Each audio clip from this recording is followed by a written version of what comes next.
As even maybe our mothers and fathers around the dinner table have told us, or maybe at bedtime, about who we are. What if all of that turned out to be not entirely accurate?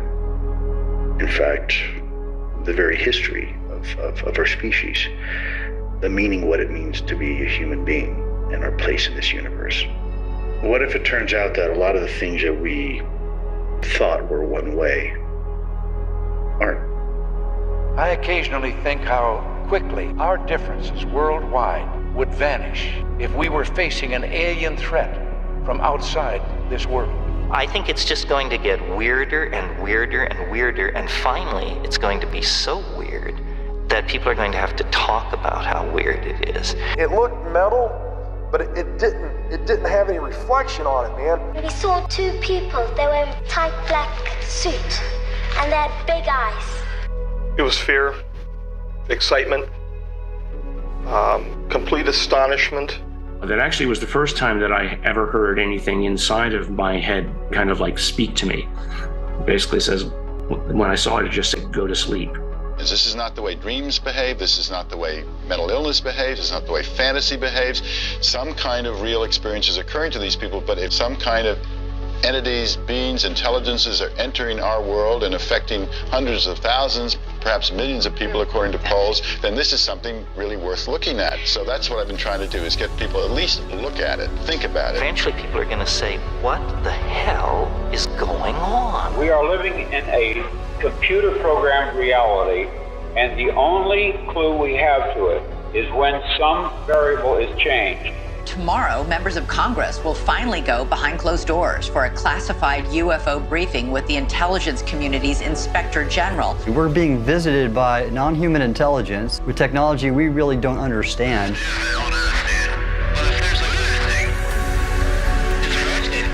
With intentions we don't understand at all either. There are at least 5 non-human species that are highly intelligent and highly technologically developed that have in fact been coming to our planet in these craft. Do we have the bodies of the pilots who piloted this craft? Biologics came with some of these recoveries, yeah. Dark gray or black cubes inside of a clear sphere? I'm sorry, dark gray or black cubes. When it comes to aliens, there's some things I just can't tell you. Human or non-human biologics? Non-human, and that was the assessment of people with direct knowledge on the program I talked to that are currently still on the program. Non-human intelligence exists. Non-human intelligence has been interacting with humanity. This interaction is not new, and it's been ongoing. How confident are you that that is true? There's zero doubt. We have spacecraft from another species. We do, yeah. All of these departments have to mobilize now and start to prepare our people for this intervention that's getting ready to take place. Everyone deep down knows that there's more to life than what we are being told and experiencing. This is going to be the moment that is going to be remembered for the next 10,000 years. This is what it's like when a species prepares to depart for the stars.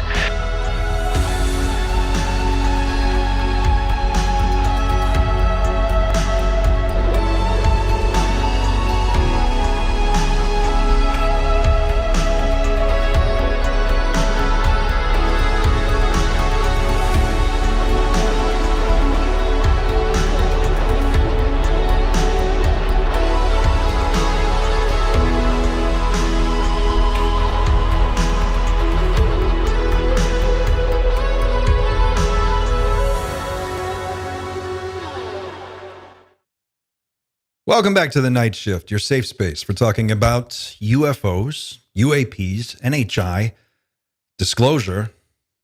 Ooh. Sorry. Whatever YouTube video that was. Orbs, psionics, and all the rest of it. It's a crazy time to be alive.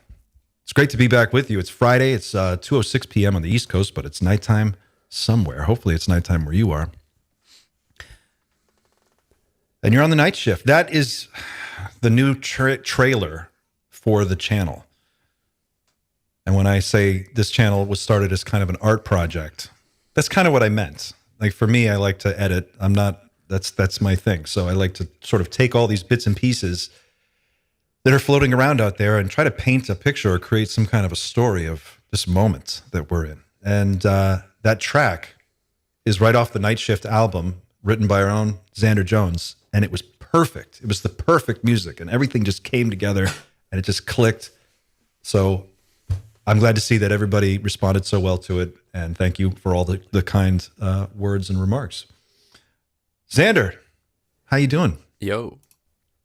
Can I just say as well, that track's been in existence for a long time now. At least a couple months before the album actually got released, I made that track. And we wanted to use it straight away. We've actually been trying to make videos with that track for so long. And because the space moves so fast, you'd spend a week making a video, and then all of a sudden it's kind of irrelevant. So you kind of need to wait and use it on something that is going to last a little bit longer. And I think you got it perfectly right. I mean, you didn't tell me you were making this video, and I'm glad you didn't, because I was really happy when I just saw that you'd uploaded it. But for me, I said just before we went live, captures the fact that everything's so fucking weird at the moment. And I think that's based on some of the stuff we're going to talk about tonight. That's probably going to last a while. I think as McKenna said in the video, things are going to get weirder and weirder. So well done, Clint. Thanks, man. I couldn't have done it without you. It was a team effort. And you're right, man. It's the space moves so fast now that if you don't stop to look around once in a while, you could miss it. It's like every 48 hours, there's a new. I said it the other day. It's like every 7 days, 30 days worth of interviews come out, and there's just no way to stay on top of it all. And all of them have these really amazing bits and pieces of information, and it's sort of like spread out all over the place. And it's just getting harder and harder to keep up. And I think that's where we are. That Terrence McKenna clip says it all. This is the time where it gets so weird that we have to start talking about it. And that was literally the thought. I mean, those weren't the words that were going around in my mind, but that was the impulse that I had internally way back when I sat down and I was like, I have to start like a YouTube thing. I don't know what to do because it's just so fucking weird. And I'm glad to see that I'm not the only one who feels that way. It's all of us, and thank God, because man, if you're the only one who's noticing how weird it is, then that's not good. We're in trouble. I think it's starting to become inexplicable, at least for the time being. When it was nuts and bolts, you know, like there was almost like a process to it. When there are hearings in place, we know that something's moving forwards because, you know, there are people in Congress literally on camera talking about this stuff, and we're like, okay, that's definitely progress.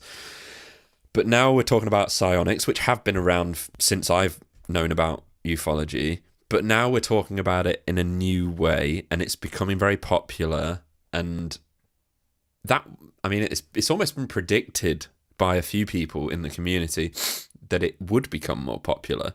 So that's something we can get into tonight as well. But as I said, it's so hard to tell what happens. What's the next step with this at this point? I get the sense, and well, I guess this is as good a time as any to queue up our audience for this. Today, we're going to try, or tonight, what we're going to try to do is, we try this every week, but we're going to really try today to set aside time for you guys to call in so you can ask your questions and say what's on your mind. So if you've got ideas and things you want to talk about, start thinking of them now, start jotting them down, and then get into our Discord room so that we can bring you on the show when it's time to do the calls. And the sense that I'm getting right now is that everything is coming to a head, right? Like there has been this enormous tension building under the surface in this community for years now. And it's been just gradually creeping up on us. There's some kind of an event. Something's going to happen. It's coming. It's going to be 2026 or 2027 or 2025, somewhere in there. And, you know, at any other time, you hear stuff like this and it's like, it kind of just comes and goes. And, you know, we hear predictions all the time. So what's another prediction? But it's just feels different this time because so many different people from so many different parts of the map are all saying similar things. At least they rhyme. And we're coming into that time window where if anything is going to happen, it's going to happen soon. It's going to happen probably by next year, end of next year. So that's the vibe that I'm picking up. That's certainly the, I don't know, when I read the room, it just feels very much like everyone is waiting for something to happen. It feels like 15 minutes before something big is about to happen. Everybody's just kind of picking up on that wavelength. Do you get that sense? How does it stand for you? So, yes, I agree fully. The only other thing I could think of at this moment is that perhaps we're going to start now, because of the speed of everything, and this is the way I hope it doesn't.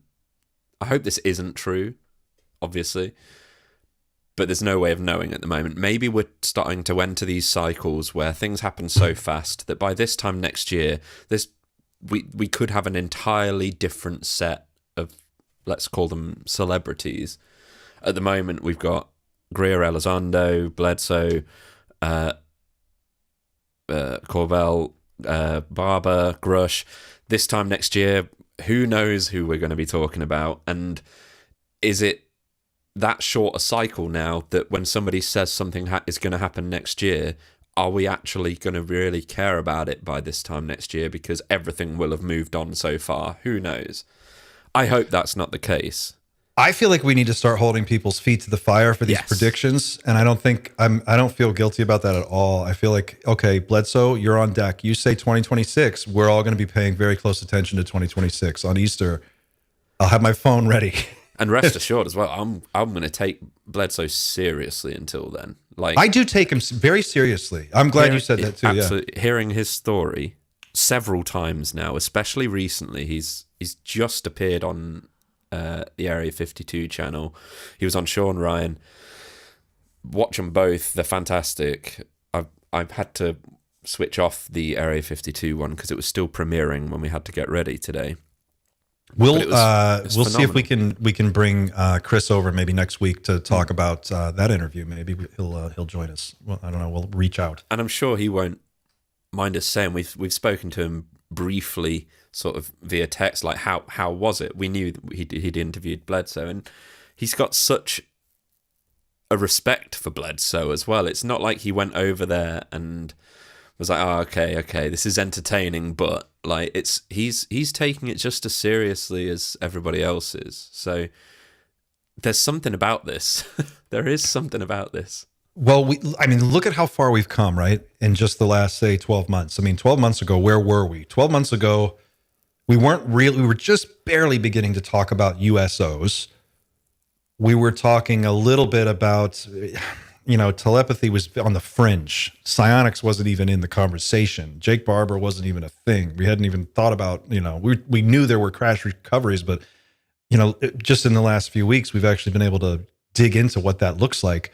And now we kind of have a sense of how that can be done in the civilian world. Like, we've come a long way in just 12 months. 12 months from now, I think you're right. Like, we could be in a completely different landscape. And if it builds on where we're going next, we're in the year of psionics, like 2025, 2026. 2025 at least is about psionics, telepathy, the mental realm. For me, that's the big story this year. We were kind of we'd already gotten over the alien part, the NHI part. That stuff all made sense. But just in the last 2 weeks, I've been working on this Chris Bledsoe kind of a deep dive video. And basically, I'm cobbling together 3 or 4 different interviews that he's done, along with the hypnotic regressions that he did on his son's Bledsoe Said So podcast on Ryan's channel. And I'm trying to basically put them together in the correct order, like chronologically, to spell out the whole like epic story of what's going on with him. And as I was doing that, I'm watching all of these different interviews, and I just have such tremendous respect for this man and for this family. And I don't know what it is. It's just, maybe it's because of the region, like, it's just something about that Southern type of person, that Southern country boy personality type. they just don't bullshit you. They're just, that guy is telling you what's going on. He's being serious. And I believe him. But his claims are so wild that if I didn't, this is the other crazy thing. I was working on this video last night and I went to walk my dogs. And I'm outside and I look up at the sky and I see orbs. Swear to God, for the first time, I really saw them this time, like really. And I even got them on video and I sent you the video. And could they have been something else? Maybe. But it was definitely weird. It qualifies for a Reddit post. They're that good, the videos you took. It's as good as anything Chris Bledsoe's posted. I think I may. I'll work on being able to show those videos. In fact, hang on. It's just 2 minutes long, and I think really only about 40 seconds is all you need. I'll download the videos and if you can. Yeah, and I'll be able to show them. So this interview with Diana Pasulka just hit, and that's got the whole internet is in a tizzy now over the religious vocabulary being used in the Bledsoe sphere, and I think that it looks like Reddit has lit him up in a number of different posts. There's either some kind of like organized campaign to smear that story and downvote it and keep it out of people, out of people's consciousness, or people are just over it and they're tired with the predictions and they're just kind of tired of the religious iconography and all this. I can't quite tell because it's hard to know with Reddit what's real and what's not, but it definitely seems like there's some pushback to this whole notion. And I guess that's the question of today's show is like, is disclosure imminent? Is it right around the corner? Is it going to come in the form of a person in a suit at a podium telling us something official, or is it going to come because the phenomenon decides it's time and whatever that means happens and we just see it? There's a video, an interview that Chris did with his son recently that's been floating around, and I just put out a quick 3-minute video on it about an hour before we went live today. And in that video, Chris, in fact, can we share that video? Can we show that? The Bledsoe one that just went up? Yeah. 3 minutes and 37 seconds long. The episode, the Bledsoe said so. No, the one that from the Night Shift channel. There's one that just went up like an hour. Yeah. So this, just to set this up, this is a clip that I basically edited together this longer interview into a shorter sort of a teaser trailer for this other video that I'm working on. And in this, he's talking about this dream that he had and what it means, what he thinks it means, and this expedition that he's putting together to go out and investigate the orbs. And it's really interesting. Okay, I have it ready.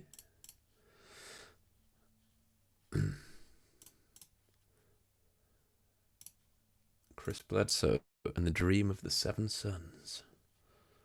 Sounds like a Spielberg movie. Oh, Spielberg's movie. That's also news. We'll get into that.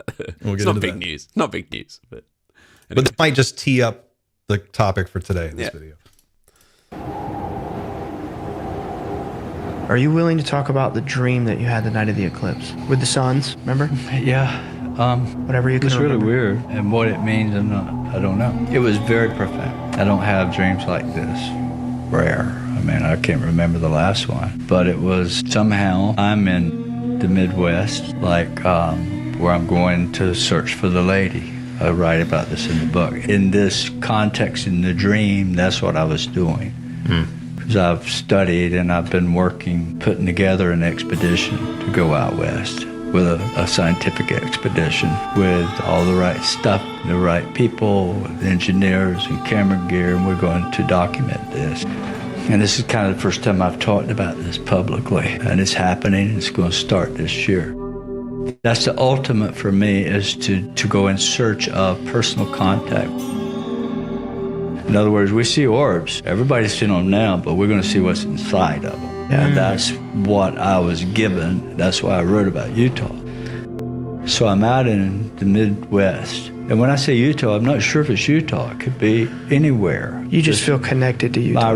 My research makes me want to go there first, based on the geography, right? But it could be Colorado, Arizona, New Mexico, somewhere in that area. It's within some Indian ruins, ancient ruins, is where I saw her. And so I'm there. This beautiful evening, the sun's going down. It's that time of day, right? And so I look, just suddenly, it's like I look and I hear people shouting. And I look and everybody's outside. I can look to the right and the left and everybody's like, oh my God, and they're looking up at the horizon. Desert, right? So there's no trees. It's just clear all the way across. And I see 6 suns. There were 7 suns. Like the sun that shines on earth. There were 6 side by side. And then a little space like there was one missing here and the other one was sitting over here by itself. So there's 1 and then 6.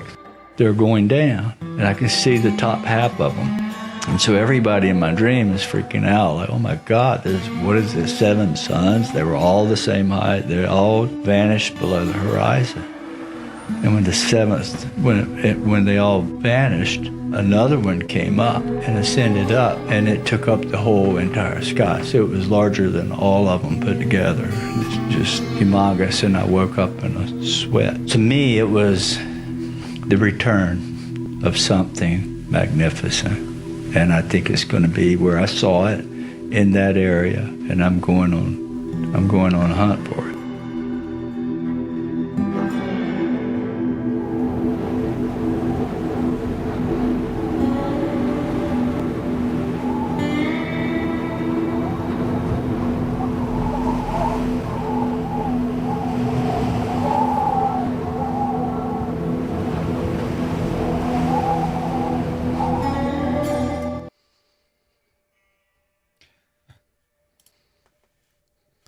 So we're going to get into Bledsoe in a bit after we do some news.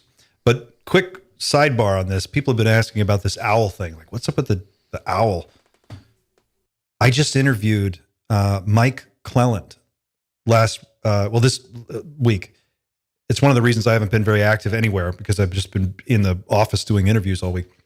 Mike Cleland is the author of The Messengers, Owls, Synchronicity, and the UFO Abductee. We had an awesome conversation. I asked him for 2 hours. He gave me 3. He also, I did not know this until I started talking to him, he illustrated Mac Toney's book, The Crypto-Terrestrials.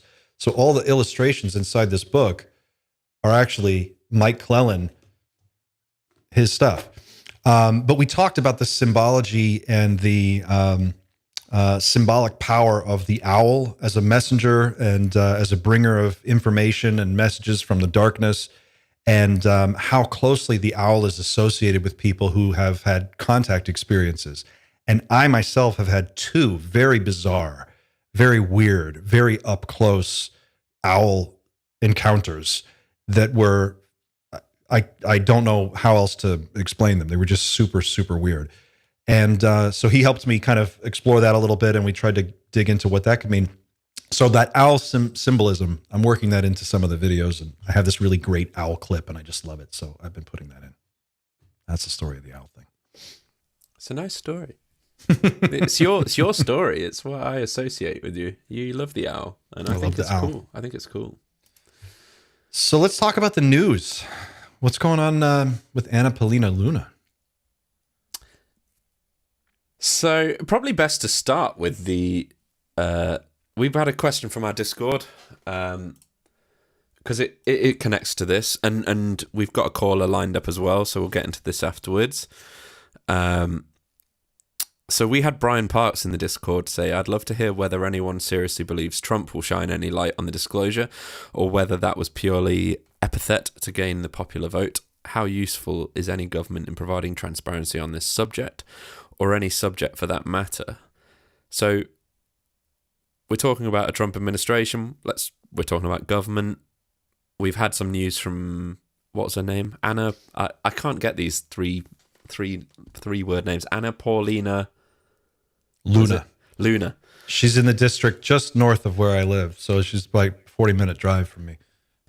So she go up to her office. She went to X and teased. We got people in government teasing news. Did you see she was in Maxim? Did you know that? That's perfectly respectable. You know, she's not just a UFO disclosure advocate and a U.S. lawmaker. She's a smoke show. She's using it to promote the cause. But yeah, we've had Paulina Luna basically teasing that a big announcement is going to come next week. Obviously, she was involved heavily in both of the hearings that we've had so far. And then she appeared on the Benny Johnson show, and I assume the host is Benny Johnson, and he pressed her on this tweet, so I can share this video, and we can then talk about it. I just think Benny Hill. Yeah. Here we go. Okay, so so how do you regain trust? Something that is near and dear to your heart, because you're young, and because you're a young mother and you're raising children. You want, presumably, you want to trust your government. You want to trust federal law enforcement. And I assume this has something to do with your massive announcement that you teased earlier in the week, where you said, "I am going to do something that will change the face of the American government forever." Here's the exact language of your post that went thermonuclear. "I have an announcement next week that will impact the entire nation. Press conference to be announced soon." Everyone's wondering if it's aliens, but maybe it goes even deeper than that. Congresswoman, can you tell us? I think it's bigger than that. I think, without getting too much into the details, and the date will be posted soon. You'll find that date for the press conference. I'd actually encourage everyone to tune in, and we're going to be opening it up, if we can, to some independent journalists as well.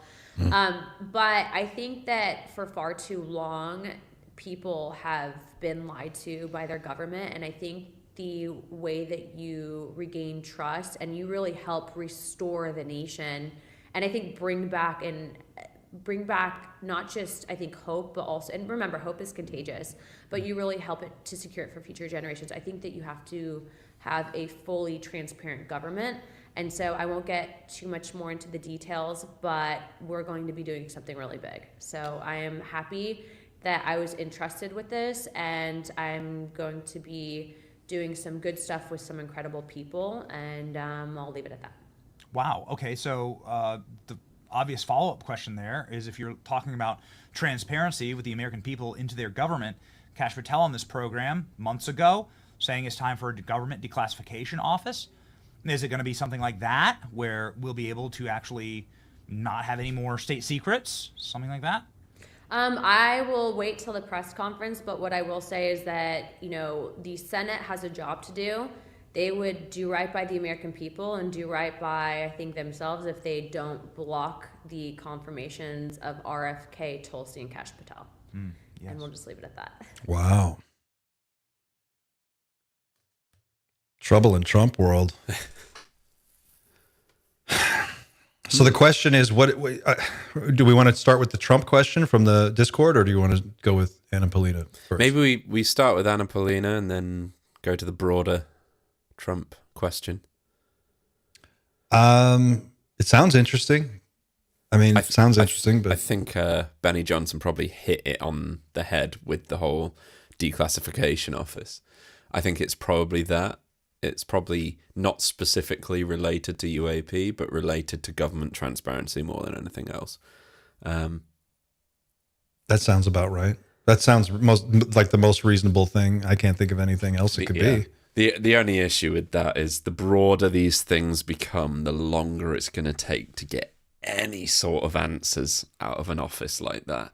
Because if it comes to declassification of basically anything in the US government, it's just going to take years to get. It's functionally useless. Like you can nothing's going to come of that. I don't think. So even if it was put through and then like funded and everything, I just don't see how that's gonna.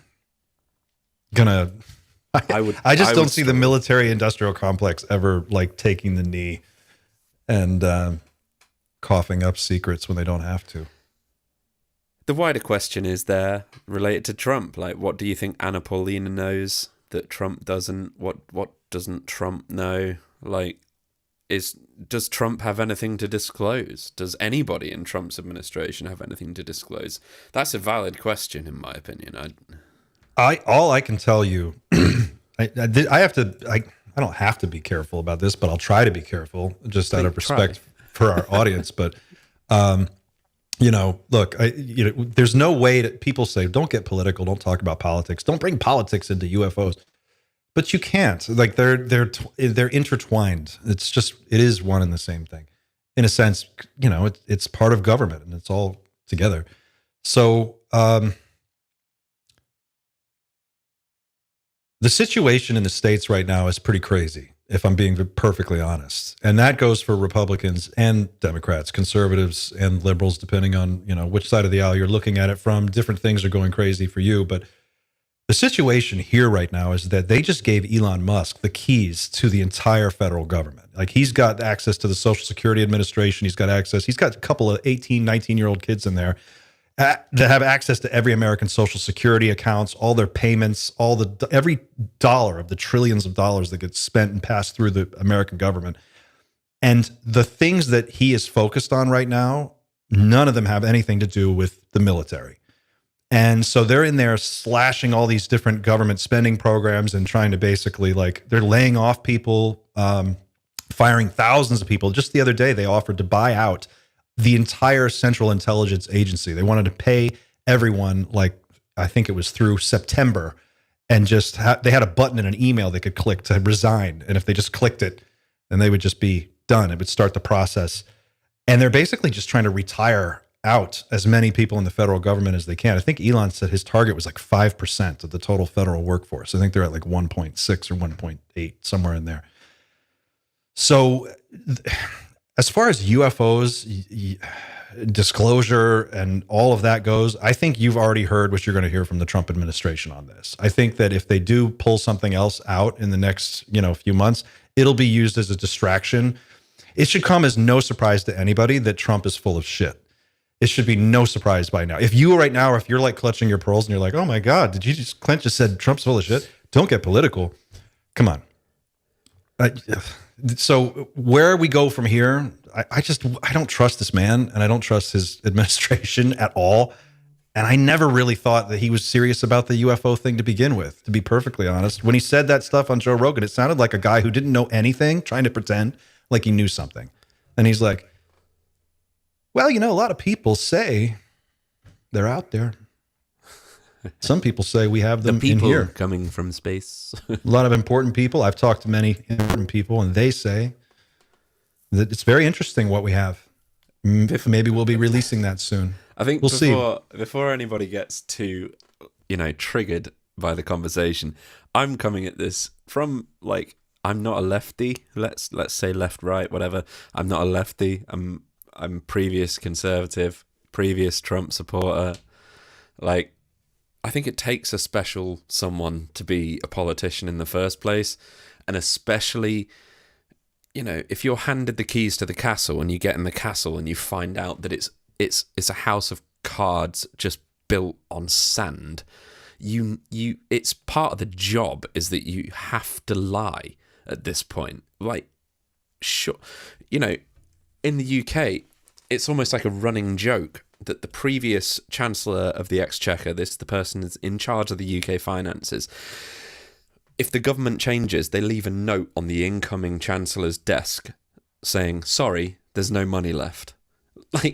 This is a running joke at this point that people are told nothing in reality, and it's the people that are in these positions that walk into these shit shows. So, as I said, before anybody gets triggered, there's no need to be triggered here because this is kind of a given at this point. It's a given that the whole government is a complete shit show, and it's been a shit show for as long as anybody can remember. And it doesn't matter who's in office, whether it's a Republican or a Democrat, or in the UK, what the situation is. There's really one power elite. I think that's, if anybody who's seen They Live knows, there's one power elite. They sit at the top, they pull the strings on everything else, and both parties are just different wings of the same bird in the end. And it's not like I'm not the only person. So, Trump was convicted of 34 felonies. It's not me. It's like many people. He's clearly full of shit. So there's no question about that. But so is Biden, and so so are the Clintons, and so is everybody else. I think it's fair. Like we got to call it what it is. So yeah, in terms of like government disclosure, I think we can take that off the table for a while. I don't see that happening in the next 4 years. I mean, dude, this guy hasn't even been in office a month, and he's like, we're going to build hotels in Palestine. We're going to take that whole the Gaza Strip. We're going to take all of that. We're going to turn that into waterfront, beachfront property. We're going to take Greenland. We're going to do. It's just been crazy over here. So don't expect him to be like cracking open the UFO files anytime soon. I don't see that happening. I do see disclosure happening through some other mechanism, though. I do see that happening through like some kind of either a huge contact event or something else, like what maybe Jake Barber and their team at Skywatch are trying to do. I'm with you. Maybe we get we have a caller lined up, so maybe we get a caller's perspective on this. Yes, and then we have another question from the chat, Dova Eliath. We're going to get to your question in just a second after we take this call. And as well, if anybody else wants to call in, please just join the Discord. There's a whole section on the left, one of the channels. It's all there for live call-ins, please. I said earlier in our Discord, I think the community is just as, if not more important than all of these UFO celebs. We see them on the circuit, the podcast circuit, but in the reality is they're talking to us, and we're the people with the opinions that really matter, and we are the litmus test for future events. So it is almost just as important that you tell the world how you're feeling, and it's probably healthier place to do it here than on places like Reddit, which don't do it on Reddit. Please, guys. But yeah, we have a long-time Discord member, Christian Serrano. Let me see if he's still there. Hold on a second. Christian, are you ready? Excellent. Okay, you are live in 3, 2, 1.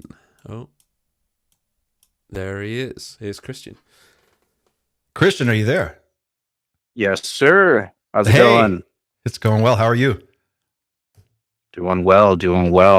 Really love that trailer you guys set up for today. But yeah, what's on my mind? There's so many things on everybody's mind. I feel like on the Discord, we've been discussing all aspects of the phenomenon, and I think with all the stuff that's been coming out lately, the hardest thing to really process for a lot of us is this spiritual aspect to the phenomenon that Jake Barber and all these other whistleblowers are, coming out with lately. As opposed to the nuts and bolts, hey, there's a crashed UFO, we might have bodies. Now it's like, oh, we might have deities. Yeah. It's a little weird. It's not a little weird. It's really weird. Where do you fall on this? How does this affect you personally? I went into the UFO thing as a complete atheist. And I heard you and Pavel talking about telepathy tapes, and I listened to it and had like a breakdown. I like wept. Episode 3 just really got me. And now I'm leaning more towards this phenomenon is like a spectrum. Like it's affecting us on different levels, the physical, the spiritual, the technological. It seems like I've been reading a lot of Jacques Vallée and Diana Pasulka, her new book, and they're comparing the experiences that we're seeing now to Celtic fairies and ancient folklore of goblins and all sorts of creatures that we just didn't have any kind of explanation for them, so we just called it a goblin or a fairy or a fae folk, and they behaved exactly like these entities that we're hearing these people talk about, these mantis beings. It was just so weird. It's hard to navigate, and then knowing that there's disinformation actively out there, it's difficult trying to sift through what might be true, what might not be. Did you in have good faith. so what's your take on, have you watched the latest Chris Bledsoe stuff that's been dropping, his most recent interviews? Did you see those? Oh man, I'm on top of all that stuff. I check his Instagram daily. I am on the same boat as you guys. It seems my bullshit meter doesn't go off when I listen to that man speak. I think that he is speaking about something he believes to have actually happened. Yes. My problem is, and then this logically you go, okay, all right, well, he believes what he's saying, so it's entirely possible that he might be a victim of some form of like advanced MK Ultra, because if they were at, we all know how advanced those psycho programming programs have gotten after all these years. It's been decades since MK Ultra first started, so it could be a psyop. But the problem is this dude is making these orbs appear with I mean, you just said you saw the orbs. I believe you, dude. I saw him last night for 15 minutes. I stood outside and watched him, and then I sent. If Xander can get the video, I'll show you guys, and it'll blow your mind. I don't know if I can't say for 100% certainty that's what I saw, but it looked just like anything that he's seen, or certainly the stuff that he was describing. I think this is a difficult struggle for a lot of people, because we're talking about stuff that, when you get into this space, you sign up for weirdness. Like that's just what is it in Mission Impossible? That's the job. It's going to be weird. I think we're a little bit surprised at how weird it's gotten. I think the whole community feels a little bit surprised by how far this has swung into sort of a religious context recently in the last, say, I don't know, what do you think, 12 months, maybe 18 months? Seems to have been pushed that way from the nut. Like when Bob Lazar came out, here's Bob Lazar. He's a scientist. He's got the scientist look. He's got the whiteboard. He's drawing, he's got schematics. I've got the whole schematic actually on my desk of the sport model and the power plant and everything. It's very nuts and bolts. And then as the years go on, we start hearing whispers of all this telepathy and this other mind control and consciousness connection. And then it almost gets separated out into its own woo category.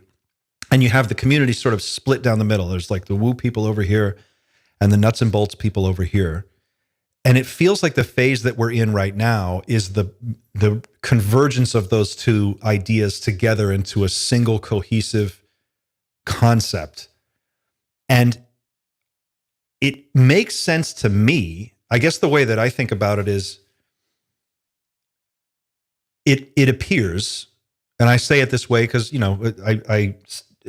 I'm ready to be corrected if there's new information that says something different, but it appears, based on the most cutting edge research that's being done, that consciousness is both non-local and the fundamental fabric of reality that underpins our physical day-to-day real world existence. This is what Donald Hoffman talks about when he's talking about how the real world that we think, air quotes on real, that we look out and see when we look out of our head and we see the world is really just an interface. We've got a headset. It's a headset. So that's if what that's he says. true, And Penrose has it. Penrose and Rupert Sheldrake.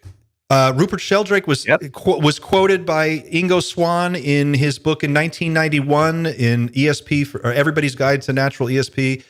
In that same book, the book is dedicated to Hal Puthoff for research that was being done back in the late 70s.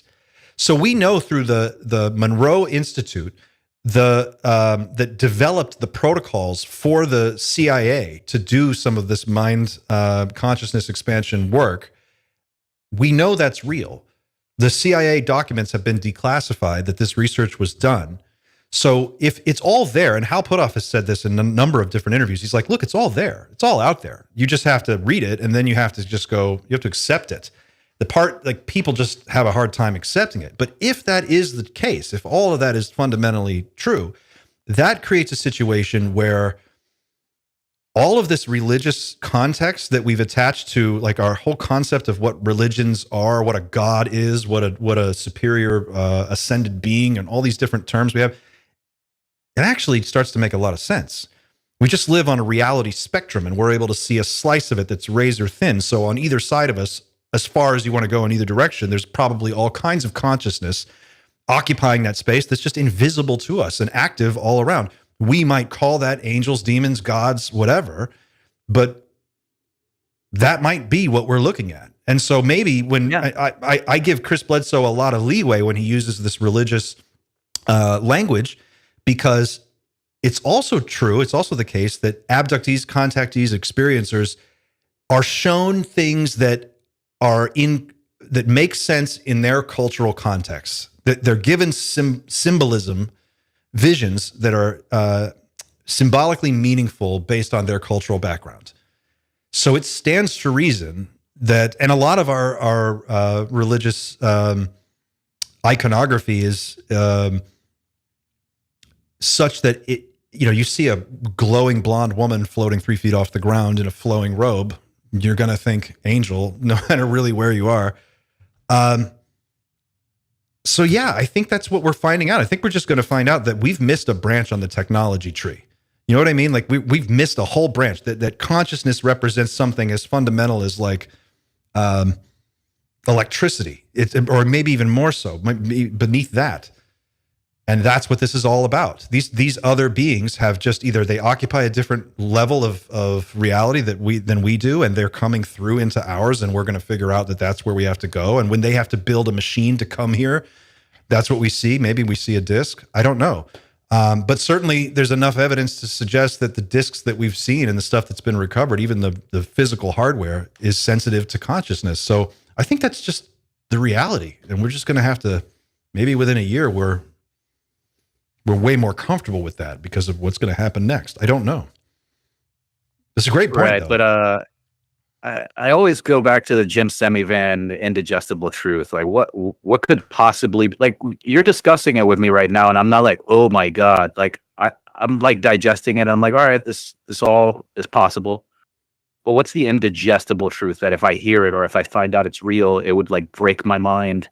I mean, clearly it hasn't broken his mind because he's walking around knowing about it.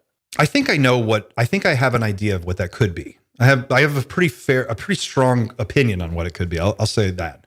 Pray tell. If it's simulation theory, like I'm over it already. I don't even think simulation theory is like maybe our term for it, but that's not even where I was going to go. I was going to say, I think it would be a mistake to take Chris Bledsoe's story as believable as I think he is as an individual. It would be a mistake to take his story and say, that's it. The phenomenon starts and ends with what he's talking about. That's one slice of this thing, and maybe it's not even a big slice. That's just a slice. So if you step back from that and you look at the bigger space, one thing that we've not been talking about at all, and maybe this will be the next big wrinkle that we dig into in this community, but nobody's talking about abductions. Not really. And no one's talking about the hybrid program that was established to be in existence 30 years ago. They were talking about this. No one's talking about that. Well, they mentioned it briefly in that congressional hearing, and then it just got dead. Exactly. It died immediately. Luna which is even more suspicious. I suspect, this is just my suspicion, based on the different things that I've seen throughout the years, that there was an effort to create some form of hybrid that could infiltrate and exist alongside us, undetectable by us. According to Dr. David Jacobs, who wrote a number of books on abduction experiences and regressed hundreds and hundreds and hundreds of abductees, he says that you can sit in a restaurant 30 feet, 10 feet away from one, 5 feet away, you could sit next to them in a movie theater, you wouldn't know who they were, and they can influence your thoughts. They can put thoughts in your mind. They can control what you do. They can make you think things that you might not normally think. And that would be terrifying. If there's an unknown number of sleeper agents. Right.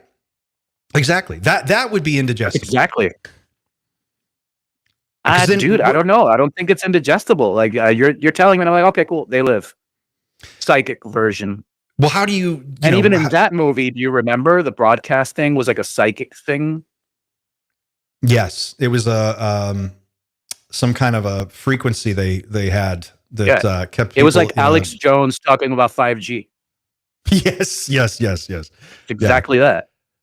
So I don't, in terms of what the indigestible truth is, that's one thing. Now, the other clue that I have on this is that Robert Bigelow, aka Bob Schmigelo, did an interview on the New Thinking Aloud podcast with Jeffrey Mishlove. And if you haven't followed that channel, you should totally follow it because Jeffrey Mishlove is awesome.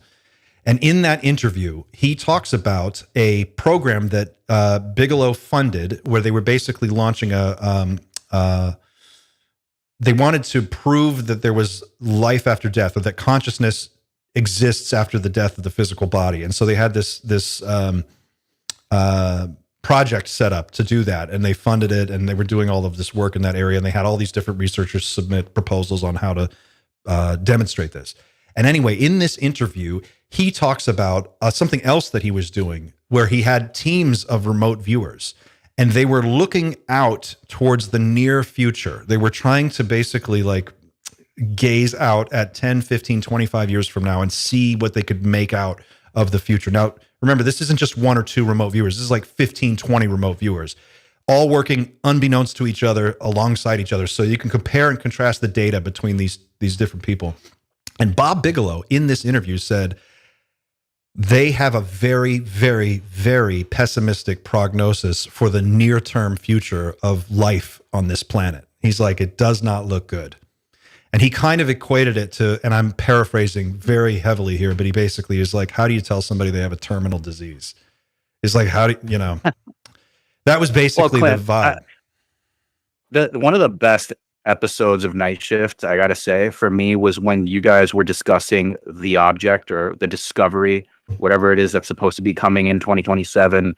It was a huge collab. You had a few other podcasters on. It was awesome. Yeah. It was like watching the Avengers come together. You guys were the Avengers.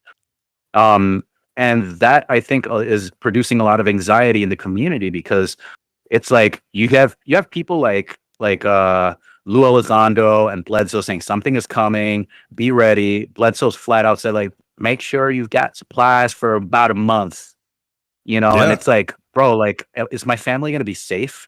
Do I have to be worried about this? Or if it's the government collapsing and NHI coming and taking over, I'm cool with that. Like, we're screwing up. You guys can, I don't have a problem with that.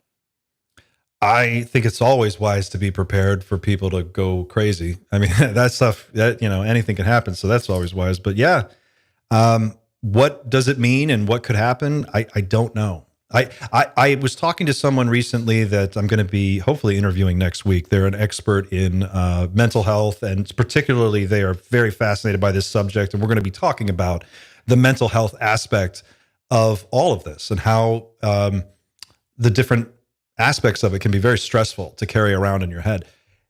And this person I was talking to was saying, we were kind of comparing the scale and scope of what a disclosure event might look like.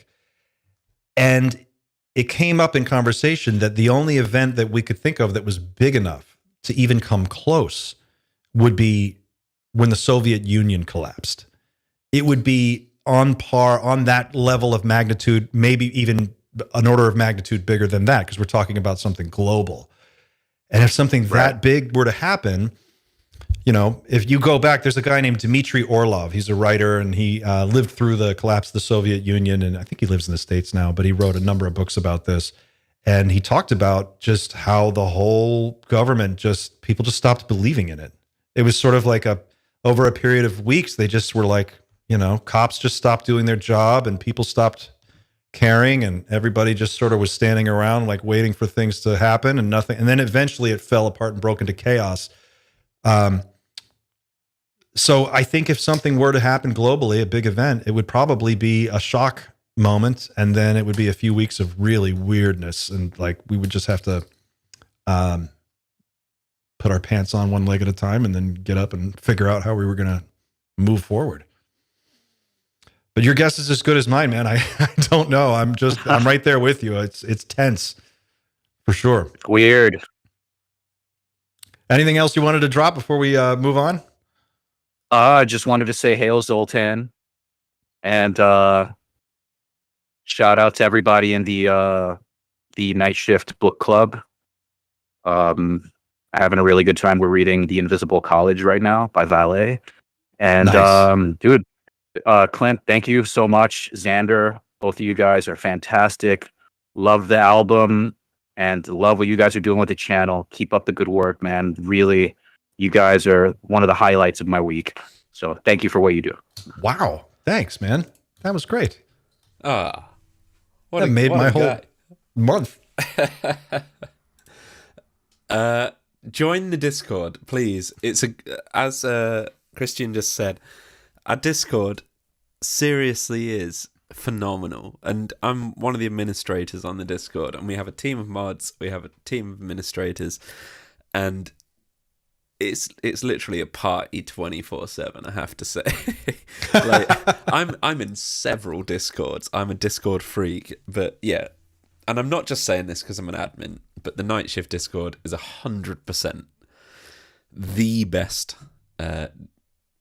community for this sort of stuff. There's no toxicity whatsoever, we don't even have to moderate it. It's that good. We do have a great community. I wish I was more active in it, because I leave for like 3 days to work on stuff, and then I come back and you guys have so much, you've been like doing all of this stuff. I'm like, God, I missed everything. There were a couple of points that were brought up in that call that we need to touch on, and one is related to something somebody has asked or at least linked in our Discord. But I wanted to touch on the spiritual aspect, if that's all right with you, because it has been spiritual. It's been getting more spiritual over the last 12 months, but the last week, it's really ramped up. Let's go there, but before we do, we had a question come in from Dova Eliath. This is through the chat, and he says, see if we can put this up on the screen here. I just had it. It was in the beginning. He says, I was dying to tell you, have you looked at the 1964 Alien interview? Regardless of being real, the content is amazing. Are you familiar with this? The 1964 Alien 1964? Not particularly. Let me have a browse. I think I know which one you're talking about, Dova, but we're going to see if we can find it real quick. Project Blue Book full alien interview. Let me have a quick look before we actually show it. I have your videos, your encounter. Oh, right. Okay. This is... It's not the human centipede thing, is it? Just kidding. That can't be it, because that's definitely fake. 1960, what year did he say? 1964? I think I know which one this is. June 9th, 1964. Yeah, I have to say it's not real. It's not real. It's yeah, not is real, it the no. Is that the one that where the alien's like, oh God, what is it? He has a really weird voice. It sounds like something out of a video Yeah, game. it's not. It wasn't made in 1964. I have to say it wasn't. Okay. I'm looking at it right now. There are too many pixels for it. There were more pixels in this one frame that existed in the entirety of 1964. So I'm sorry, but that's not the real one. Okay, maybe I'm wrong, but I don't think I'm wrong. I believe there may be a real alien interview video out there, 100%. but we just don't know which one it is. But the Victor one seems to be everybody's favorite choice right now, the Victor interview. Yeah, and you had the Skinny Bob video in your intro, and I have no problems with showing it whatsoever. But what do you actually think of it? I don't think Skinny Bob is real. Neither do I. But it is. It's part of the lore now. I only used it in that video because the girl from the clip is saying we saw two people in tight black suits with big eyes, and that's exactly what Skinny Bob. For whether or not it's real, that's a realistic depiction of what they actually do look like. But I don't believe Skinny Bob is real. And and my reasoning behind that is simple. If you look at his hands, both fingers move like a video game character in a loading screen where there's like a loop, and the character just sort of stands there like an NPC. And they sort of like do that NPC move. It just always looked fake to me. I would suggest just purely on facial expression. If we're reflecting on accounts of abductions and real encounters, he does not look Skinny Bob. I love you, man, but you don't look anything like any of the encounters. You look too happy That's why everyone loves Skinny Bob 'cause in he's skinny. reality. It's because he's skinny and he's got a smile on his face. But Young and skinny. Full of life. Anyway. Full of life. We've got Diana Pasulka's appearance. In the studio, in the green room? Next week. Next week. We've got Diana Pasulka on Sean Ryan talking about the whole spiritual aspect. We've talked about Chris Bledsoe at length so far. Let's go to Diana and then we'll... It's important to maybe get a second opinion. So let me share this. There's a couple of clips from Diana, but this is the first one. Here we go. So I do know this. I do know that when people who are part of these programs, or not anymore, of course, because the programs are under scrutiny, when aerospace people reach out to me, they're looking at this. They don't know either. They don't know. They want to know. Mm-hmm. So it's an area of exploration. And to me, there's something that I think some of them are missing. And it's something that Tyler did not miss. It's that there's a spiritual component to this. And if you don't get with the spiritual component, you're not going to have access to the information. That's what I believe. Only because that's how I've seen it in the last 12 years.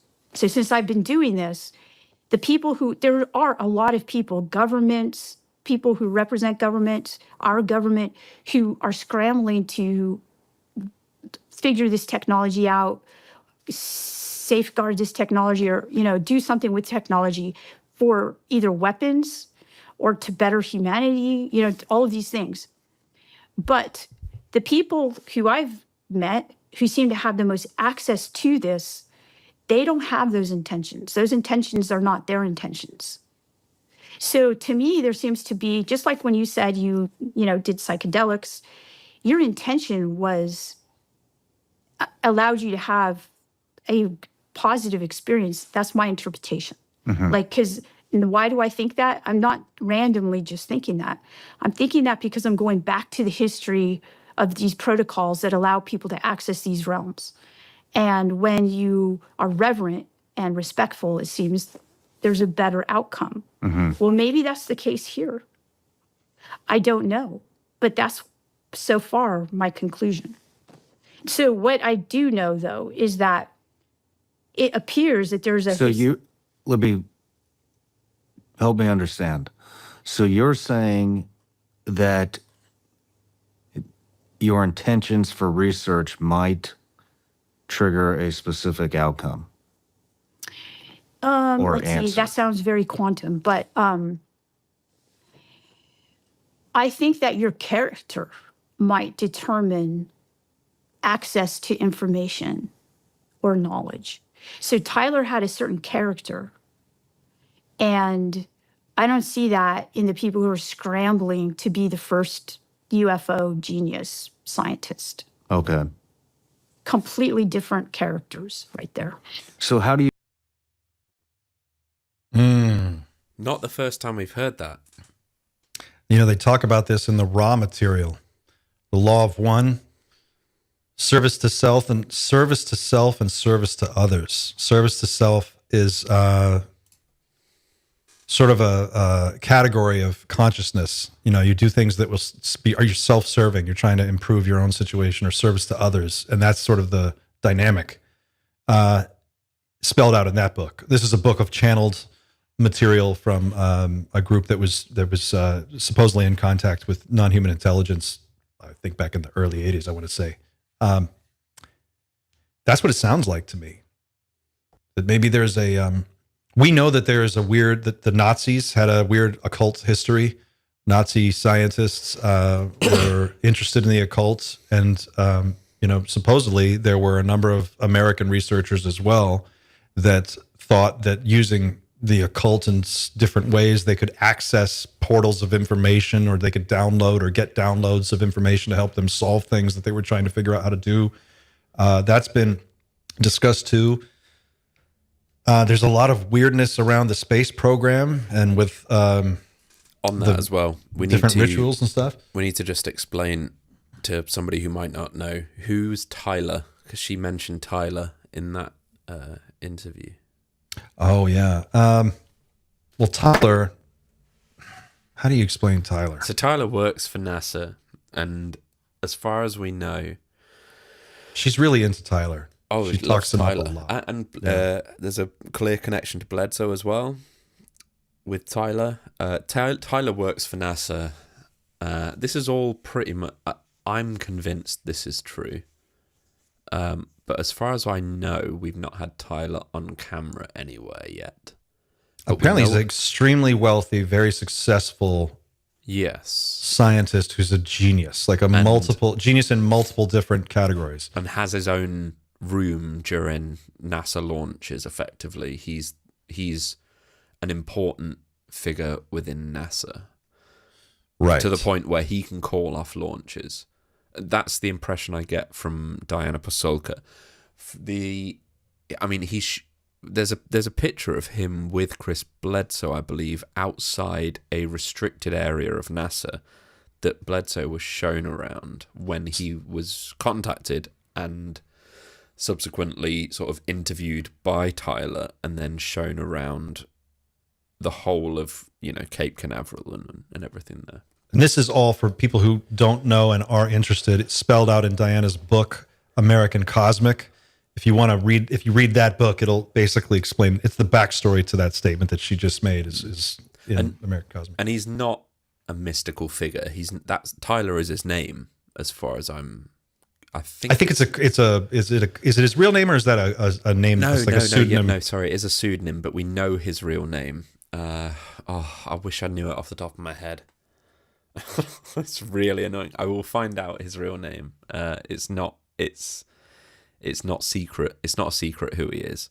But yeah, Tyler, as far as we know at this point, he's incredibly legitimate and is highly influential. It's not Tim Taylor. Somebody said Tim Taylor. It's not Tim. Is it not Tim Taylor? I don't think so. It could be. I think it might be Tim Taylor. Is it Tim Taylor? I think it's Tim Taylor. No. Tim's just a regular, he's super smart. He's obviously, but he's such a good old boy. Anyway, he's just Tyler features heavily with Pasulka's story. He features heavily with Bledsoe's story. Yeah. So he's worth learning about if you don't know who he is. That's the crazy thing about Bledsoe that everybody is missing. Well, I don't know, everybody's missing it, but it's like, that's why I'm so focused on it, is because Bledsoe is at the center of this NASA group and CIA group, all these different guys who have been like looking at his case. They are super, super interested in him. There's a clip that I sent you a link to before we started, and it's him talking about the NASA connection. You're talking about Bledsoe. On Bledsoe. Do you have that? Yeah. Let's play that, and that butts right up against this Diana clip. It's really perfect. Sure. Maybe that'll give us a little extra context.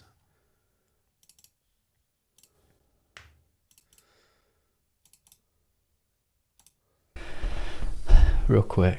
Okay? Thank you. And if you get a picture, I'll give you a picture of one that I painted and a sketch that I did 17 years ago.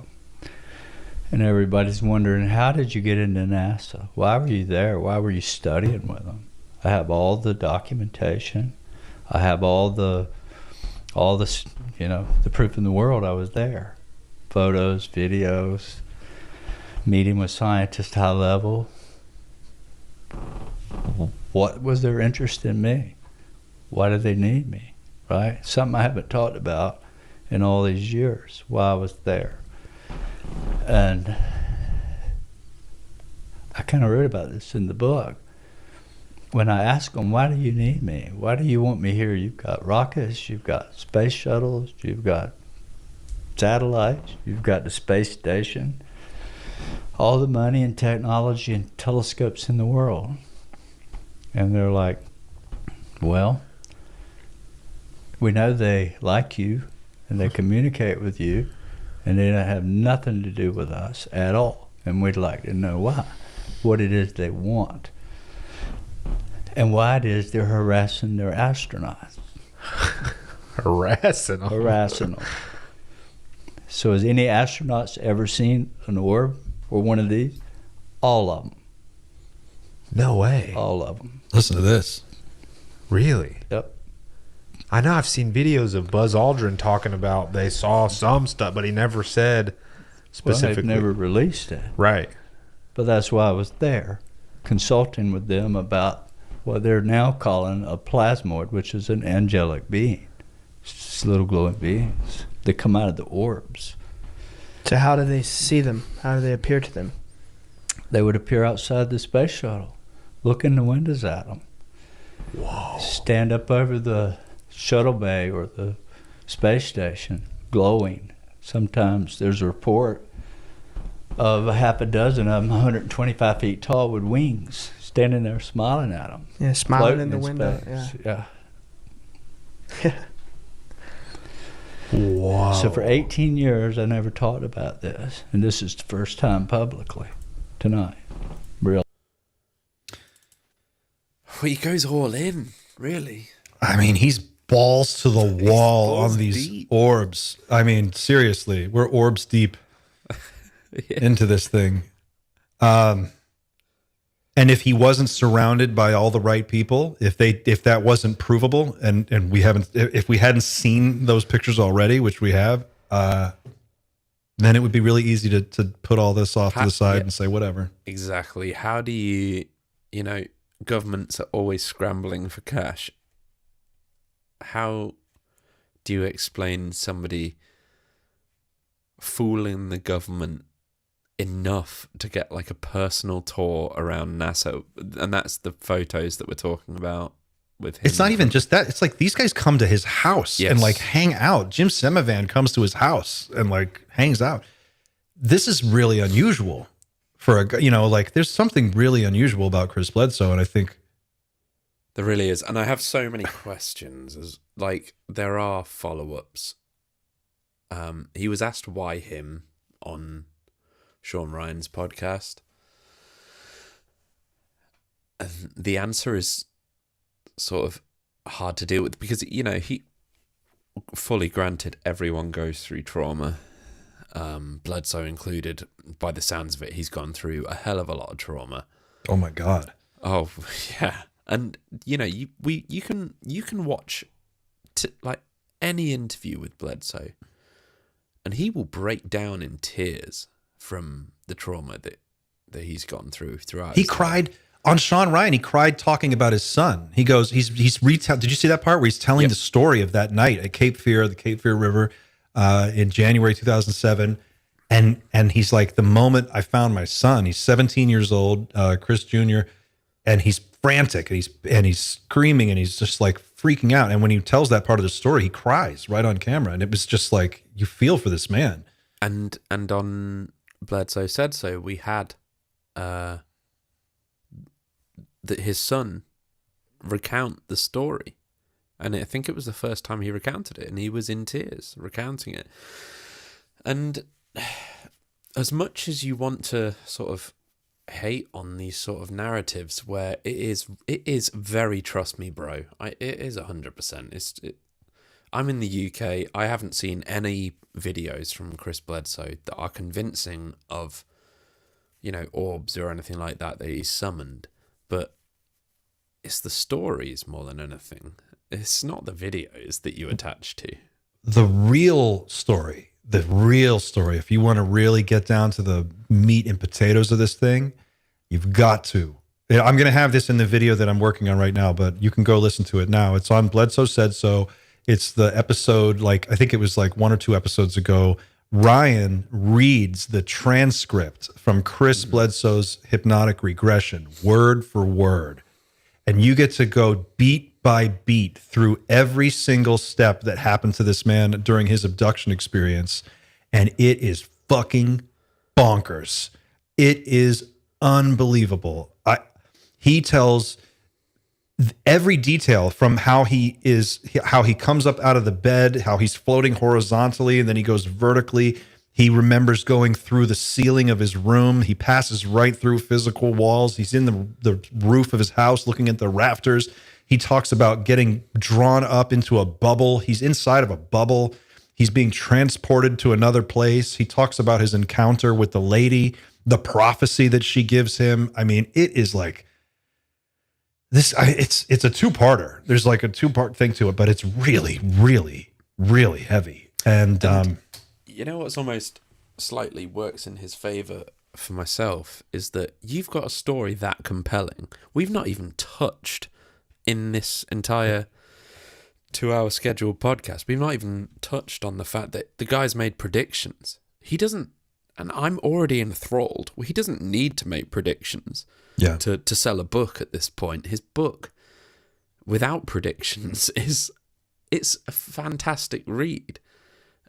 But he still has predictions, so that's like, it's almost still 100% will hold his feet to the fire, as you said, when it comes to predictions. But the guy doesn't need to make them, and he really is steadfast in the idea that we are, in effect, just over a year and a third away from complete paradigm shift. In the clips that you had queued up for today, did you happen to have the one where he talks about the Star Regulus and the Sphinx? He talks about that prediction. Find it, but yes. Whilst I find it, why don't we get Diana Pasolka's take on what these phenomena actually are? Because it kind of ties in. If we're going with the whole spiritual thing, maybe we show Diana's opinion on what is actually going on. And whilst we show that, I will be able to find the description, the prediction of the Sphinx and everything. Okay. Just give me a second. 153. It's going to be fucking crazy if he's right. If it does happen, it's going to be crazy. 2026. 153.33. Here we are. Right.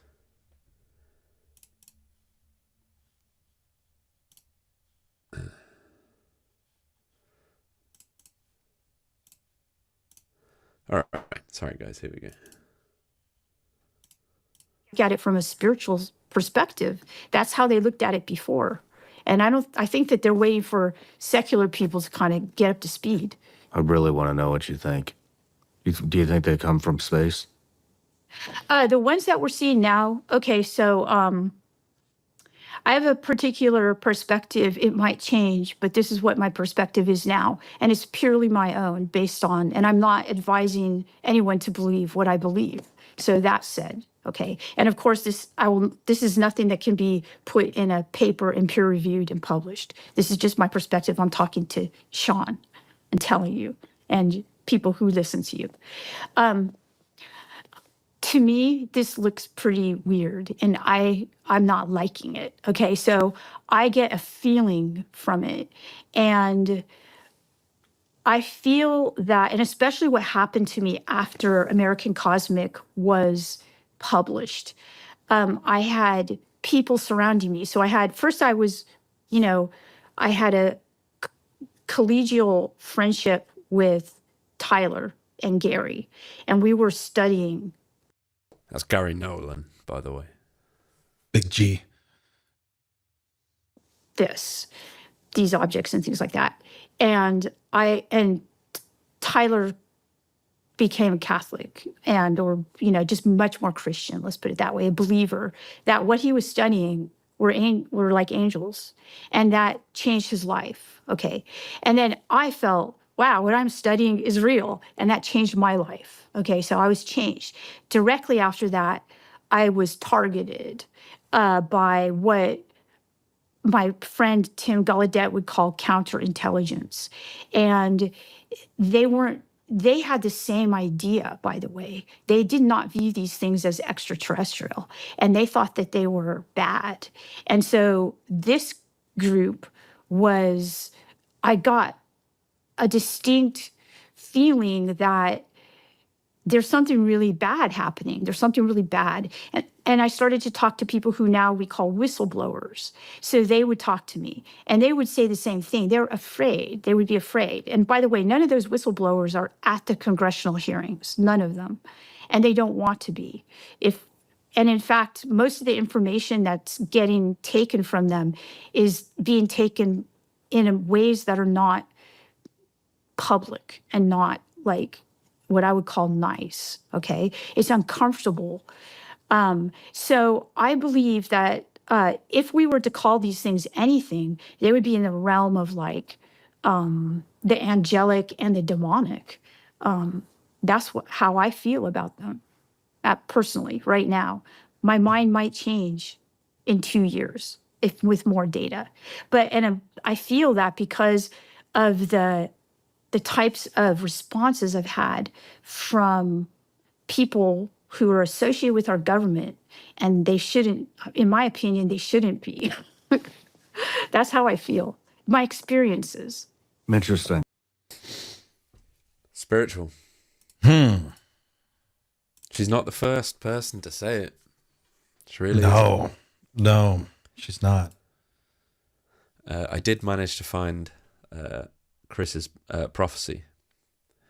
Do you want to just do that one too, and then we'll come back and Either talk that, about all or this? we could go to a call. We have Daniel from the Discord. Let's go to Daniel. All right, excellent. Just give me a second.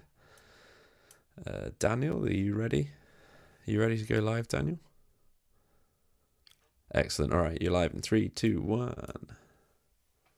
Daniel, hello. Hey, hello. How you Thanks doing? for having me. I'm doing good. And you? Doing great. What's on your mind, Daniel? Yeah, I just wanted to, well, for one thing, I wanted to, suggest to check the website of Dan Burish, because I think he has some updates. I don't know if you have checked. eaglesdisobey.net. Yeah. Ooh, it's changed. Oh. I'm looking at this right now. Mirror walk. What the hell is this? We're all looking at it, Clint. Here we go. Yeah, I have no idea, but it's something. It's something, isn't it? Wow. Okay. Mystery man Dan Burish back at the center of controversy here. We don't know what to make of this website. Nobody does. It's one of the biggest mysteries. This website and Forgotten Languages, probably the two that I could think of weirdest websites on the internet. But Dan Burish claims to have been a microbiologist who worked at Area S4 in a subterranean research facility where he did biological work and testing on a being known as J-Rod. And he gave a number of interviews, which we've covered on this channel. And those interviews went into detail talking about his time there, the telepathic being named J-Rod, the clean sphere that they kept it in, all of the procedures and everything that they did to work with this being. And it's a pretty astonishing story. And his website is called eaglesdisobey.net. And this is just for anybody who doesn't know. And it looks like, what is this? Location isolation vehicle. These images, where are they? The mirror walk was completed by Dan, 30 January 06, February 25. Attend to full data through unmasking. He is available to you as needed. Marcy, 1/3. D found them for you, 2/3. And then there's a big blurry pixelated, I don't even know what I'm looking at, 3/3. Jeez, I can't make heads or tails of this. That's it says it's a vehicle, right? Vehicle. Says vehicle. I don't know. You just have to find it on Google Maps, I guess. Yeah, it depends on where this vehicle is supposed to be, I guess. If it's on Earth or someplace else. It's really interesting. I don't know, Daniel. Yeah. Your guess is as good as mine. Yeah. It's usually like this. They put on. I mean, sometimes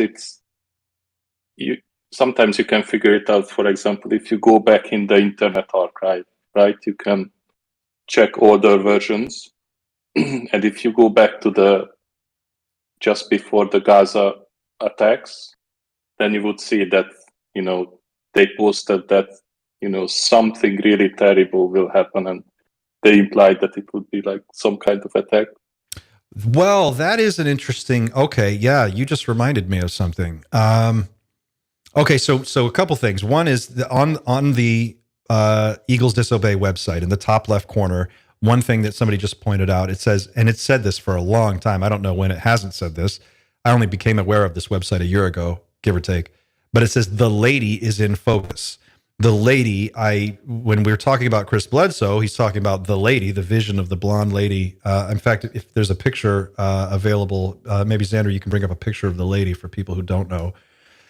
So here we have Dan Burish on his website saying the lady is in focus. Are they talking about the same person, the same being? Maybe, I don't know. But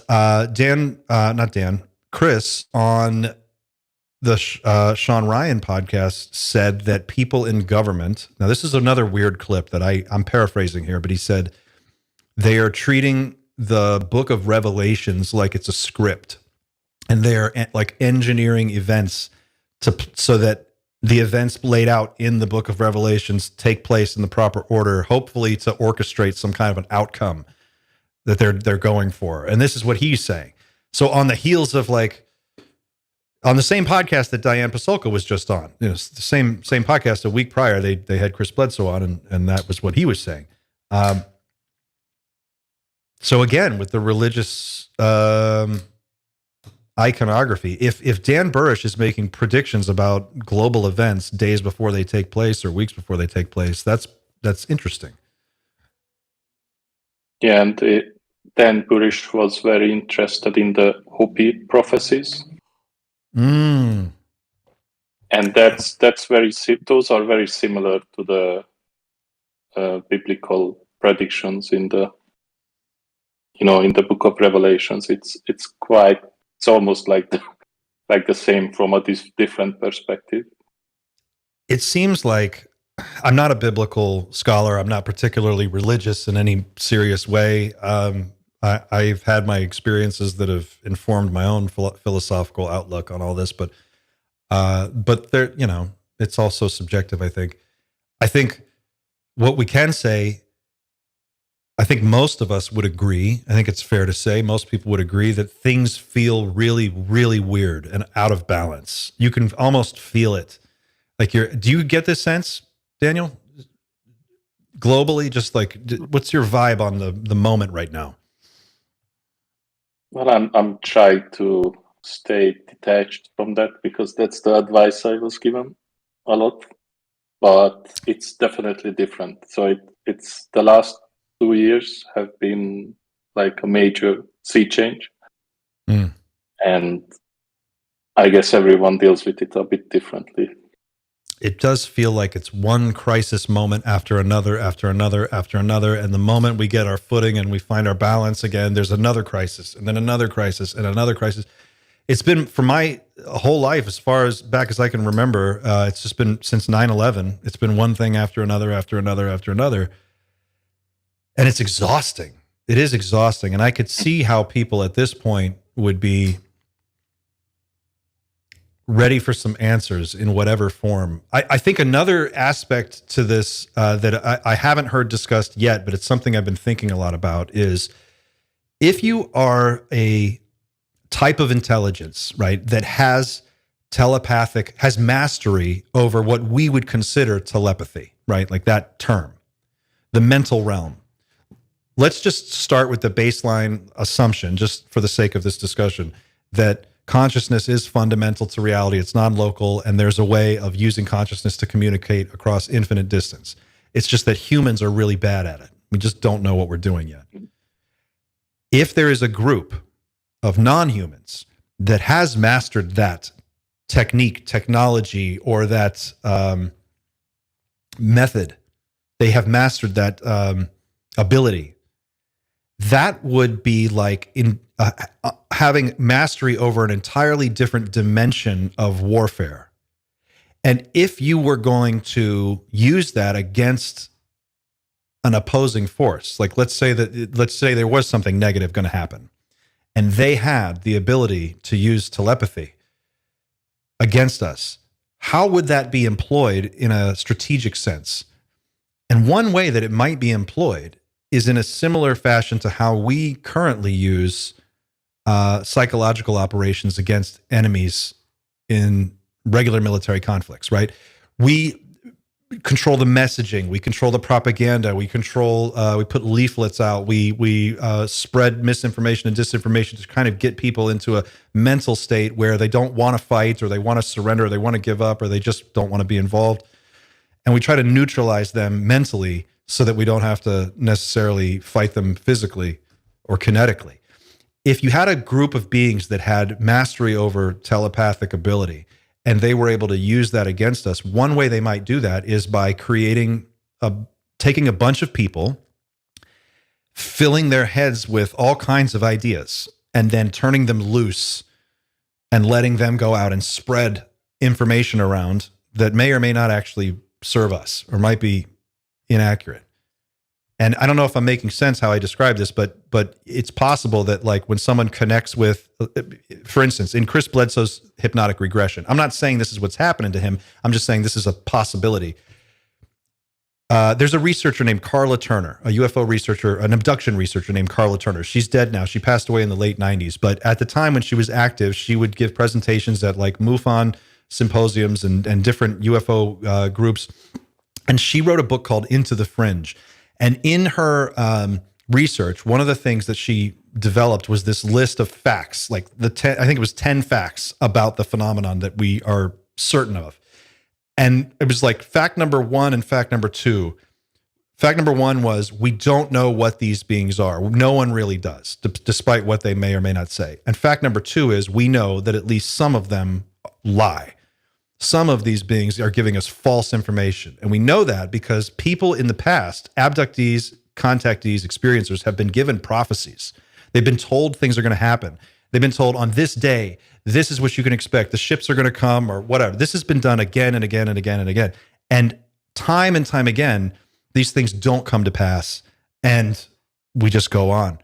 So I've been kicking around this idea that, like, what if telepathic contact isn't positive? Not necessarily. And even if it feels positive, if it feels like it's all love and light, like Jake Barber talked about in his interview, and Chris Bledsoe in his regression, they talk about being surrounded, like vibrating with the love energy coming off of these beings because it's so strong they can barely like hold themselves together. And they're just told, this is what you're going to do. That could be some advanced form of mind control technique, like giving somebody a dose of a euphoria drug and then programming them to go back and spread a bunch of information around. And then when the time comes, you launch whatever your event's going to be. And people think, oh, these are gods, these are angels, they're coming back.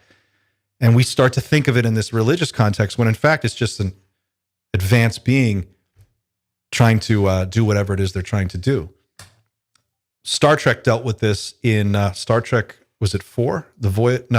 Star Trek The Final Frontier, where they go to the center of the galaxy and they meet what they think is God. And Captain Kirk has this whole encounter. Favorite one. You know which one I'm talking about? Oh, Spock's yeah. brother, Cybok. What does God need with the starship? Oh, it's bad. It's badass. Yeah, I'm not sure which episode that was, but it's okay. If you're not, you don't have to be a Star Trek nerd. We are. But I don't know, man. I that's my 2 cents. I have a feeling that we haven't seen the dark side of this yet. We're hearing a lot of really interesting love and light stories. I think it's interesting what Diana had to say, that there's a dark side to this and we just don't know what it is. I want to know what it is. Maybe that's the indigestible truth. Yeah, I think it makes sense that there's probably a dark side, otherwise everything would be out in the public and we wouldn't even need to talk about it. Have you seen the Bledsoe clip that we're about to show where he talks about what the prophecy actually is? Yeah, do you know which one this is? There are, yeah. I know the Regulus when it aligns with the Sphinx, right? When the Sphinx is looking at the star of Regulus. The ruby in between the paws of the Sphinx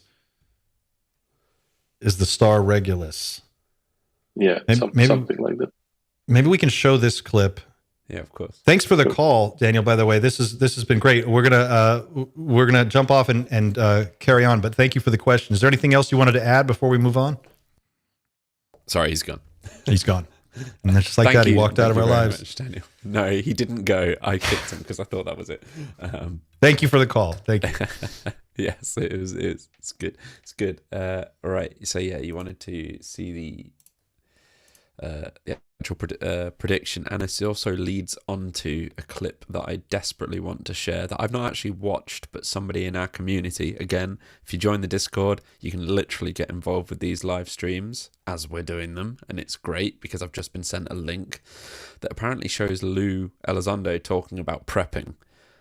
Yeah, I've just not dropped. seen. I really, really want to watch it. So we'll watch this, talk about prophecies, and then we'll come see back. what goes on. Where do you think you were for the hours that you disappeared during the incident in 2007?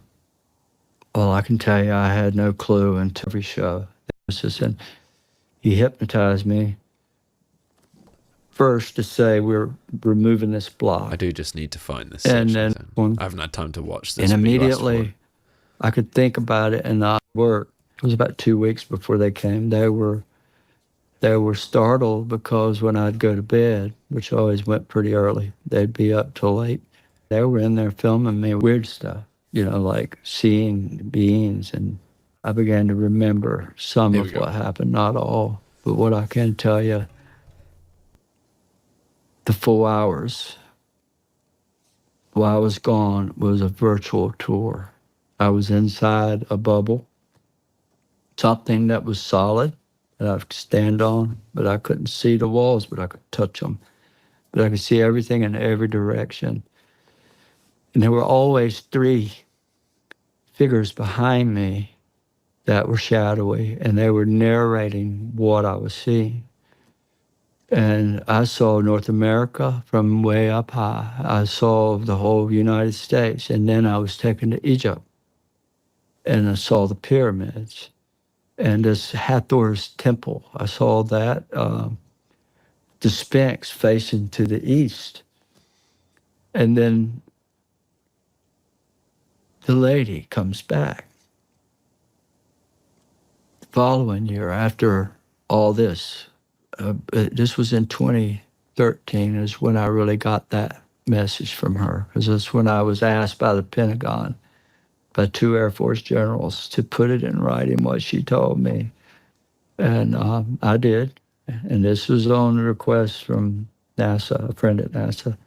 So he come and got it and hand-delivered it to these generals. And she told me that, she said that when the star of Regulus, she called it a red star. When you look at it, it looks blue. But she said when Regulus is red on the horizon, in front of the gaze of the Sphinx, before daylight. So in other words, when it's sitting right on top of the horizon, before the sun comes up, that moment would mark a change in humanity's knowledge. And she showed me other things. War, us bombing Iran, us bombing Syria. And in them days, none of that had happened. So I put all that on this piece of paper. And now I've had so many write me back, oh my God, you see they just bombed Iran, or Iran just bombed us. You were right the whole time.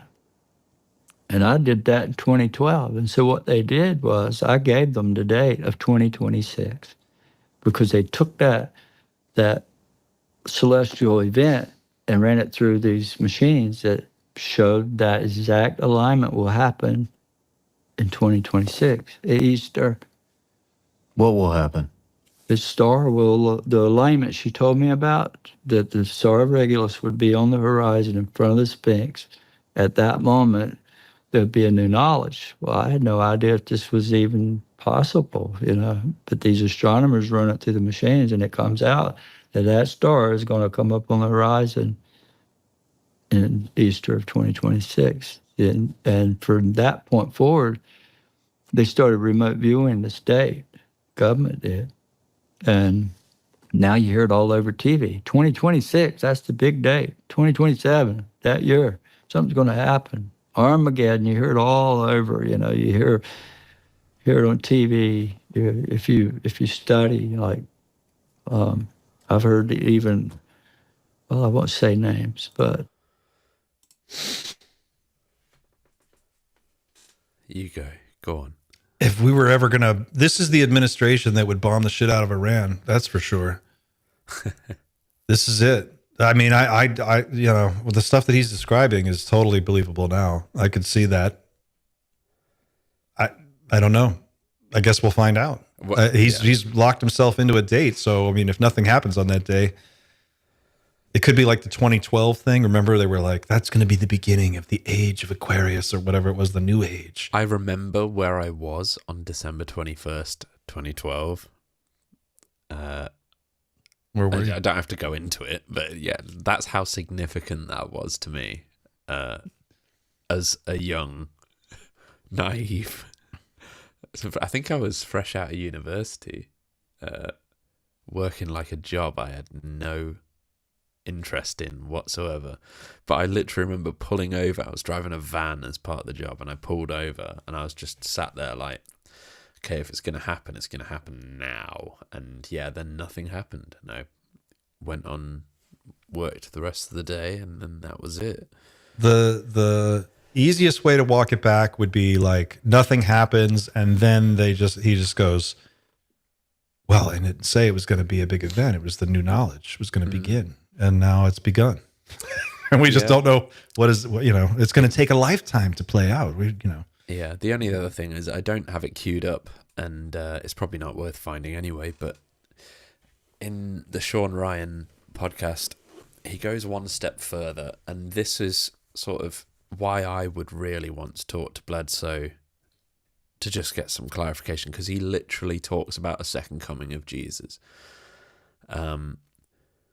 Yes, that's right. Yeah. And that for me, I've said to you before, is hard to deal with, because we're now talking about a specific religion.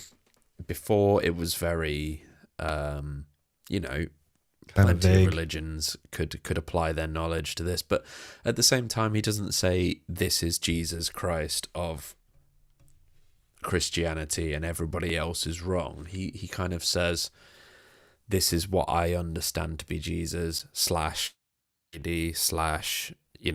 the one true being. I'm paraphrasing, but for me, my one question would be how far do you take religion comes with dogma, because it requires belief without evidence, and a lot of things do, not just religion, but religion does require belief without evidence for a lot of the claims made. How do you apply that to other aspects, specifically of Christianity, and more specifically the idea that people that don't believe in Christianity or accept Jesus Christ, they have a different consequence after death? Because that's a big part of all of this, is what happens after you die. And for somebody that claims to have experienced remote, out-of-body experiences, and yet remains quite clearly heavily Christian, what do you say to the fundamentalists that say you're going to get judged on the moment, on your deathbed? You're going to get judged, and you end up either in an eternity where you're tortured eternally for finite crimes, or you sit with God. Like that would be my primary question to Chris Bledsoe. Well, it might be that, there's the dogma, and there's like the sort of man-made constructs around all this, and then there could be just at the core, like what he's talking about is like what you think. Maybe what he's trying to say is like, when you think of Jesus, the thing you're thinking about, whether you want to call it Jesus or not, that thing is going to be coming back. That entity. I call it this. Other people call it something else. Exactly. And I'd like to hear him say that. Right. Yeah. I felt like he was trying to say that, but he's also very, very Christian, very religious, Pentecostal. And that's hard for Brits to see. like we know, the southern states do have it literally, and like plenty of people have it, drilled into them from birth. So it's almost his becomes whole instinct. story, like his encounter, his sightings, his story, the Discovery Channel special on him, and all the different things that followed, put him at odds with his church, his community. He was a deacon in his church. Like his wife, her family had brought that sect of Christianity to the part of North Carolina where they lived. Like that's part of their heritage, that church was, her family had brought that there. And so his experience, his childhood, his whole life has been steeped in this. And so it does make sense that he would use familiar language, familiar terminology, to describe the things that he's seeing. And it would make sense that if a non-human intelligence were trying to communicate with him, they would probably reach for symbolism that he's familiar with or comfortable with to try and impart whatever the message is. So I could see that. I mean, at the end of the day, 2026 is going to come one way or the other. And the other way is perhaps,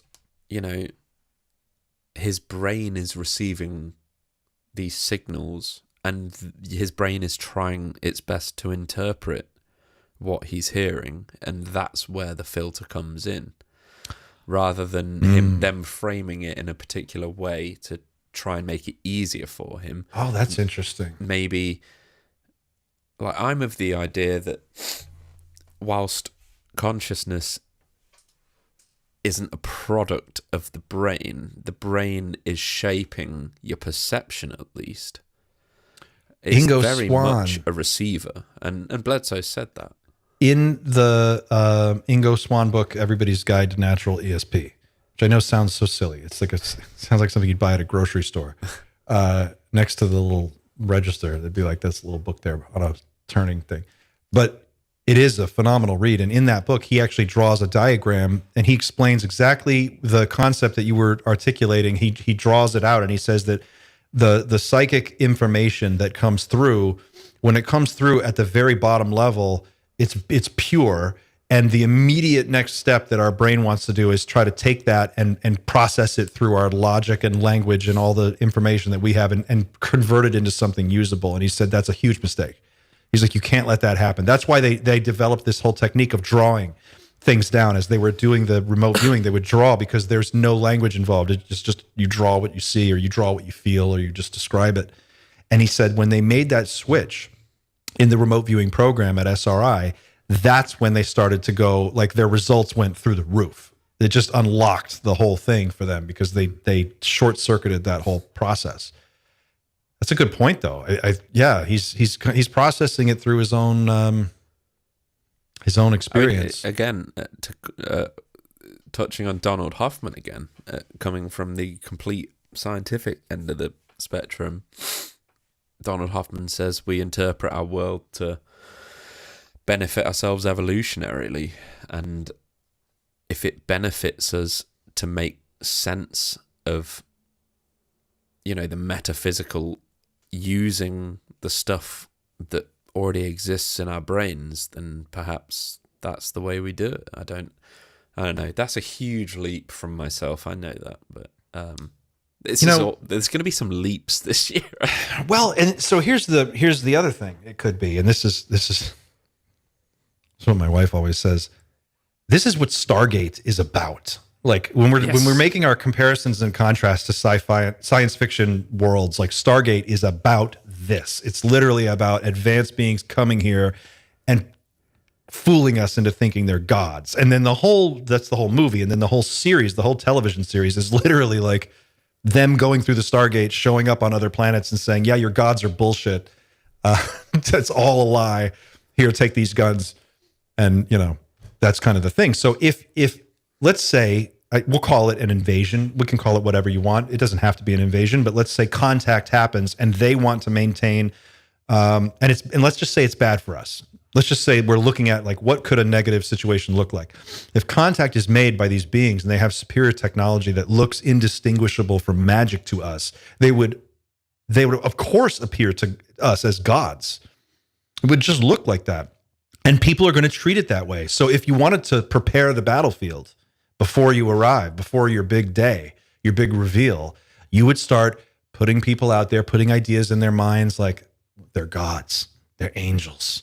This is it. This is the real thing. And then when you show up and you put on this magnificent display, people are going to be like, "Oh my God, well, it is. This is they're gods." And then suddenly, yeah, I guess the real proof will be in the pudding. Like, what comes after all this? How does our life change? We won't know until it's all said and done.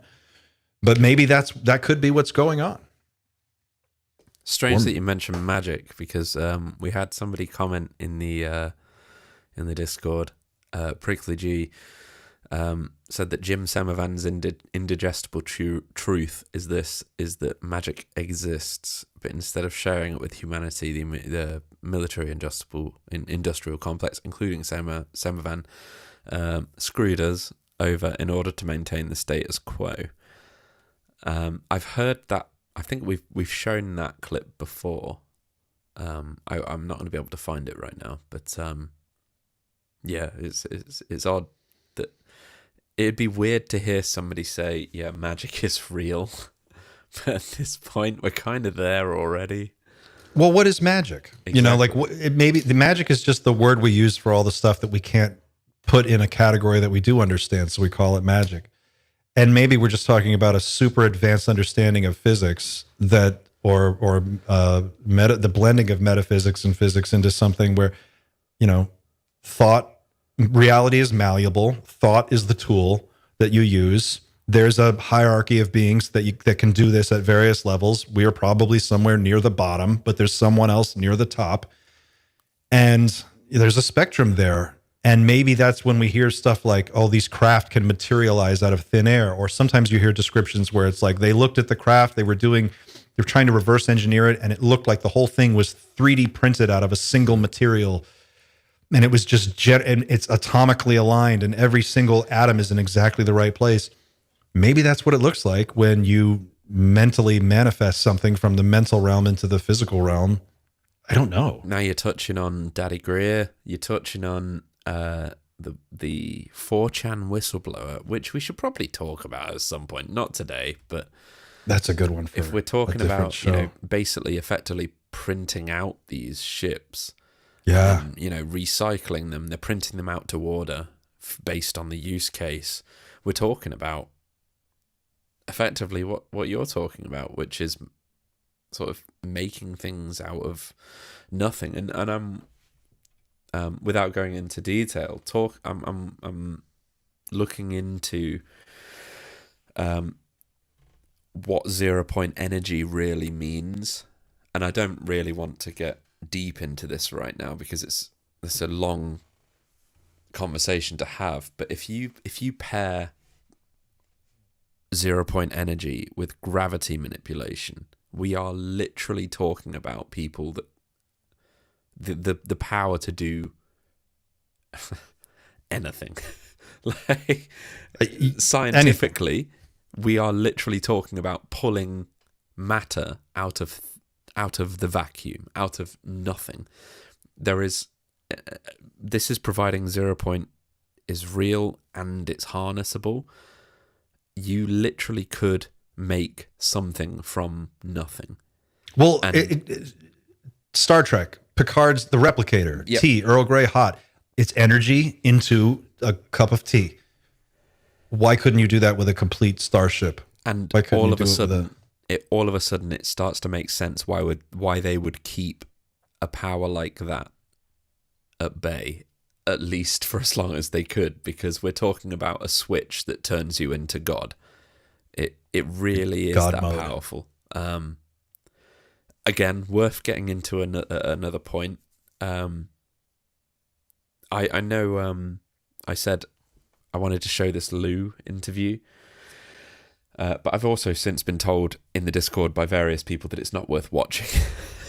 Oh, is it just him Apparently going? Like... It's just him going, yeah, you know, tornadoes happen, build a shelter. Well, Lou's prepared for anything, I imagine. This guy's... I would say this, like there's a clip in Ryan's show where he's interviewing his dad, and he says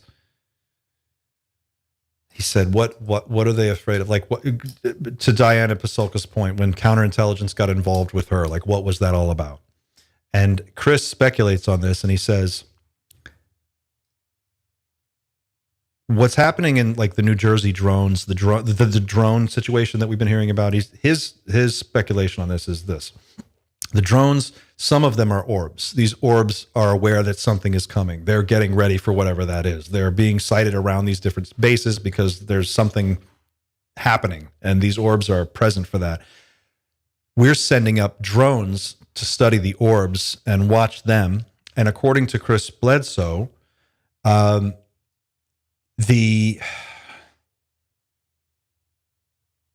God, I lost my thread. Where was I going to go with this? He was saying the thing they don't want people to realize is that anybody can contact them. Like, you can summon them at will. If you have the right mindset and you're in the right frame of mind and you do it correctly, like a CE5 protocol, or what Jake Barber describes. They say they don't call it CE5. They have their own name for it, whatever they do. But he's like, this is not unique to like 5 or 6 people in some special program. This is something that everybody has.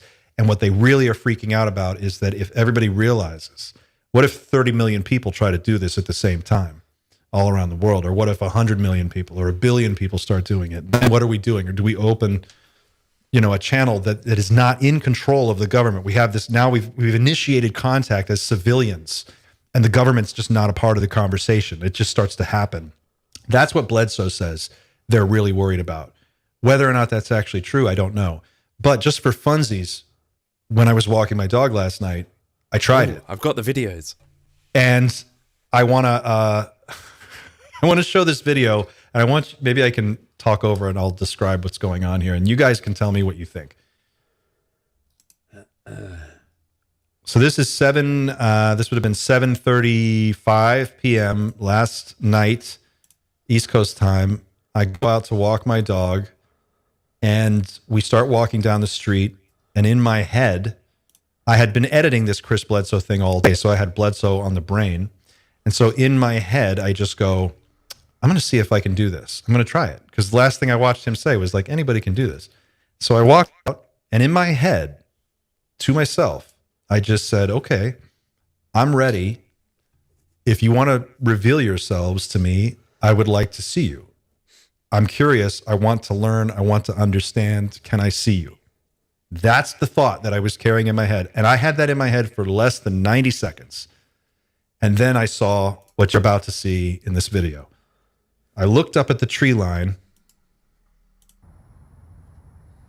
and I saw this.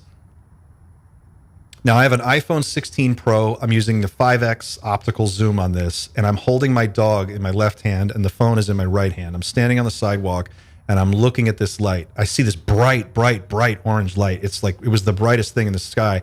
And I looked up at it, and it was starting to move. And then I saw 2 more. There were 2 initially, and then there's a third one on the left-hand side of frame behind that tree, and it'll show up in just a second. And now this clip is something like 2.5 minutes long. But they were there for about 15 minutes, maybe more. I don't know how long they were there before I noticed them. And I don't know, there was a period where I just had to keep walking because I'm standing out in the street. There's people looking at me like, what's wrong with you?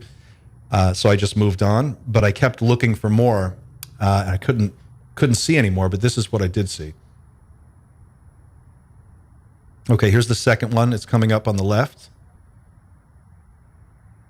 And so in my head, while I'm watching this, I'm just thinking like if I were talking to them, I'm thinking the thought, I'm just going, can you show me something? Can you blink? Can you change color? Can you, give me something? Like, how do I know it's you? And this is what I got. So I don't know. Congrats.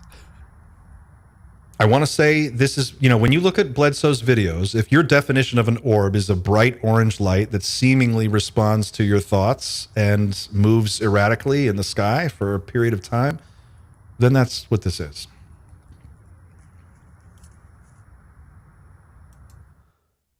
As I said to you, it's Reddit worthy, 100%. You can't, like, you're a rational guy, you're not going to take this experience and say, you're not going to come to a conclusion. I know you're not.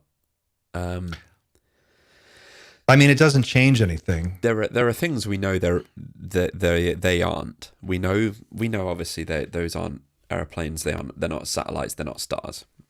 The one thing I said to you is that it's Chinese New Year, and obviously that comes with Chinese lanterns. But possible. I trust your judgment. It's possible. I looked into it. So on that, because you made a great point and it hadn't occurred to me. And I was like, yeah, you're right. And so I went online, I did some research, and in my town, last night, there were no Chinese New Year events. The only one is actually coming up tonight. And that's this one. And it's in a different part of town than where that is located. It's way too far away to be anything that this would. Is it possible that those were Chinese lanterns? Maybe. But usually when you see those, you see a few hundred of them. You don't see like two. Exactly. And they normally all move exactly the same way because they're all just guided by the wind. There was These one are going video where like, I think it might be the 3-second video that you sent me, where they literally they go in different directions. Let me just check this. There's the first video I hit record and then my finger touched the button and it stopped. Yeah. So I think it might be the first few seconds of the first video where they're clearly moving. Yeah, so let me show that again quickly. The first, I don't know if you think that the first thing is a star or a plane, but they're not moving in the same direction, and the one on the right fades out. Maybe they're from the same event. I don't know. It's weird. Doesn't make any sense more than anything. Yeah, and then it's gone. It's gone. I don't know. Now, so here's the real test is, can I do it again? Is it possible? If I do it 3 times, then I'll believe I got something. But for right now, I'm going to go, they look like orbs, but, what does that really change? It doesn't change anything. You know what? Maybe that's just on my brain.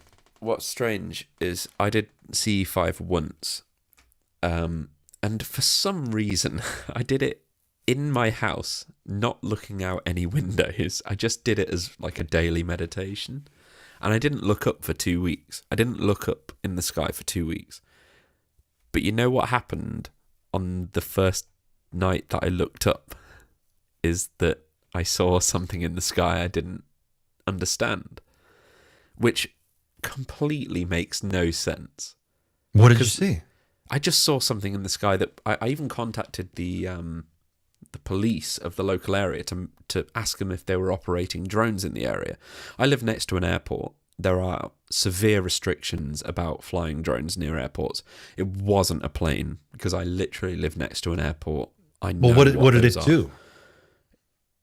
It looked around. It was weird. It made it. If I had to guess, it was a drone looking for something. But as I said, it was far too high to be a civilian drone. It was far too large to be a civilian drone. And I also contacted two police constabularies, and neither of them said they had drones operating on that night. Weird. Again, 100%. Probably a prosaic explanation, but it was just strange that that's the only time that's ever happened, and it happened in that order of doing a CE5. For some reason, I don't know why I decided to not really look up or actually test whether CE5 was working, but I just left it for a couple of weeks, and the first time I look outside, there it is. That's weird, but I think we should try as a community to see how many of us can actually summon an orb. And let's just see if we can do it. Let's see if we can get some hits. So I'll do it again tonight. I'll do it every night when I walk my dog. I'll just do the same thing. And maybe is the CE5, I've never tried CE5. Can you walk us through generally what is the technique there? How is it different than just thinking? So without, trying to say go through the routine verbatim, it is basically what you'd imagine it to be, where you're sending out good thoughts, and then you're kind of trying to vector in the ETs to your location. Like I physically, in my mind, I zoomed in from outer space to where I was, and I did that a few times because I thought I got it wrong several times. It's, yeah, as far as I'm aware, it's nothing like, there's no secret there. It's what you'd basically imagine it to be. It's an advanced meditation technique, more or less. I don't even think it's advanced. Visualization. I really don't think it's advanced, and this is probably my answer to the question about disclosure and whether or not it's round the corner. Is that you said not long ago that it's just potentially just we need enough people to realize how easy this really is. Nobody does this because it's ridiculous, but maybe with this iteration of psionics being the hot topic, we will get enough traction. And it's strange to, again, quote Greer, and a few others have said the same thing, but that we'll reach a tipping point. Maybe now really is that time where a tipping point can happen, and there's enough people interested in this aspect of the phenomenon that it makes an actual tangible difference. And it's weird that this is happening now, and people have said this is going to happen, and that enough people are going to realize that you really can just project your thoughts into the sky and things can appear. It sounds so crazy, and dude, I don't think it sounds that crazy at all. Actually, I really don't. I like, I'll tell you. The Mike Cleland, who I just interviewed, we talk a lot about synchronicities and how all of this stuff sort of falls into place when your mind is in the right place. And I'm sure everyone listening and everyone watching has experienced this at some point in your life. When you are like switched on and you're in the zone and you get into that flow state, and if you can stay there for a few weeks or a few months, and you just, when you get a goal in your mind and you're just laser locked on that, things fall into place. People call, stuff happens, things happen. The right people appear at exactly the right moment that you need to complete the thing, the mission, or whatever it is that you're trying to do. And this is just, we all know this is true. You don't even need a scientific study to prove it. You can just, through your own personal experience. Like, I think this channel just has proven that to me, just launching this channel, and like, that's how I met you, and that's how I met Brett and Chris, and all of these people started to come together. And then it was like, yeah, oh, you're doing this too? Well, we're doing this. And then Pavel is like, well, let's work together. Let's see how we can help each other. And boom, boom, boom, boom, boom. And one thing after another. And suddenly we're doing these podcasts and we're reaching thousands and thousands of people all over the world. You know, what if that's what it took? It just took the right, it takes the right mix of science fiction and wonder and curiosity and excitement. And suddenly we're able to take all this on board and make it happen. The 100th monkey. Not just that as well. It feels like we're trying to place our emphasis on the community. And I do think the community has a much bigger role to play in this than bystanders. I really do believe that. Not just in terms of research. I've never pushed him on the channel before, but there are people like UAP Gerb, YouTube channel. He's by far the best researcher. Just go and look at reading stuff. He's insanely good at that. But there are aspects of this to explore that I think involves the community. And I like you have thought about, what if we tried to get vast amounts of our community to, let's all just sit together one afternoon and try something. I don't know what that something is just yet, but I think there's something on the horizon that could potentially move the conversation forward in a way that involves the community far more than just watching YouTube videos and talking about them. If we could pin it to a day and a time, and we could get people to commit to like trying it, like doing a global experiment on the same day at the same time where everybody tries to do this, maybe we'd have something. That's interesting. So good. I wish we had another hour. I have to go. I've got to wrap it here. But Man, this has been a lot of fun. This one might buy in a hurry. Oh, I've got the outro with the vocals today. Ooh, nice. Okay, gang, we're going to wrap it there. We'll see you back here next week. Thank you for being with us. Thanks for being a part of this conversation. Please don't forget to join the Discord. Don't forget to share this video, like it. And if you're not already a subscriber, please consider subscribing. It's a heavy lift to build this channel. We need all the help we can get. Thank you for watching. We'll see you on the next one. Until then, keep looking up.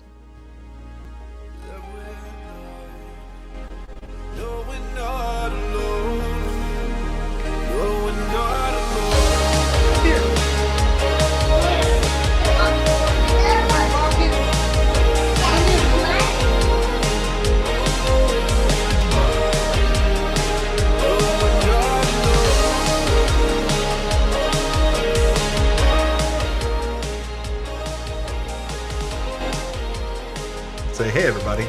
Hey, everybody. What's up, party people? What's up, party people? Hey, this is me, Jack. Daddy, why did you make your office?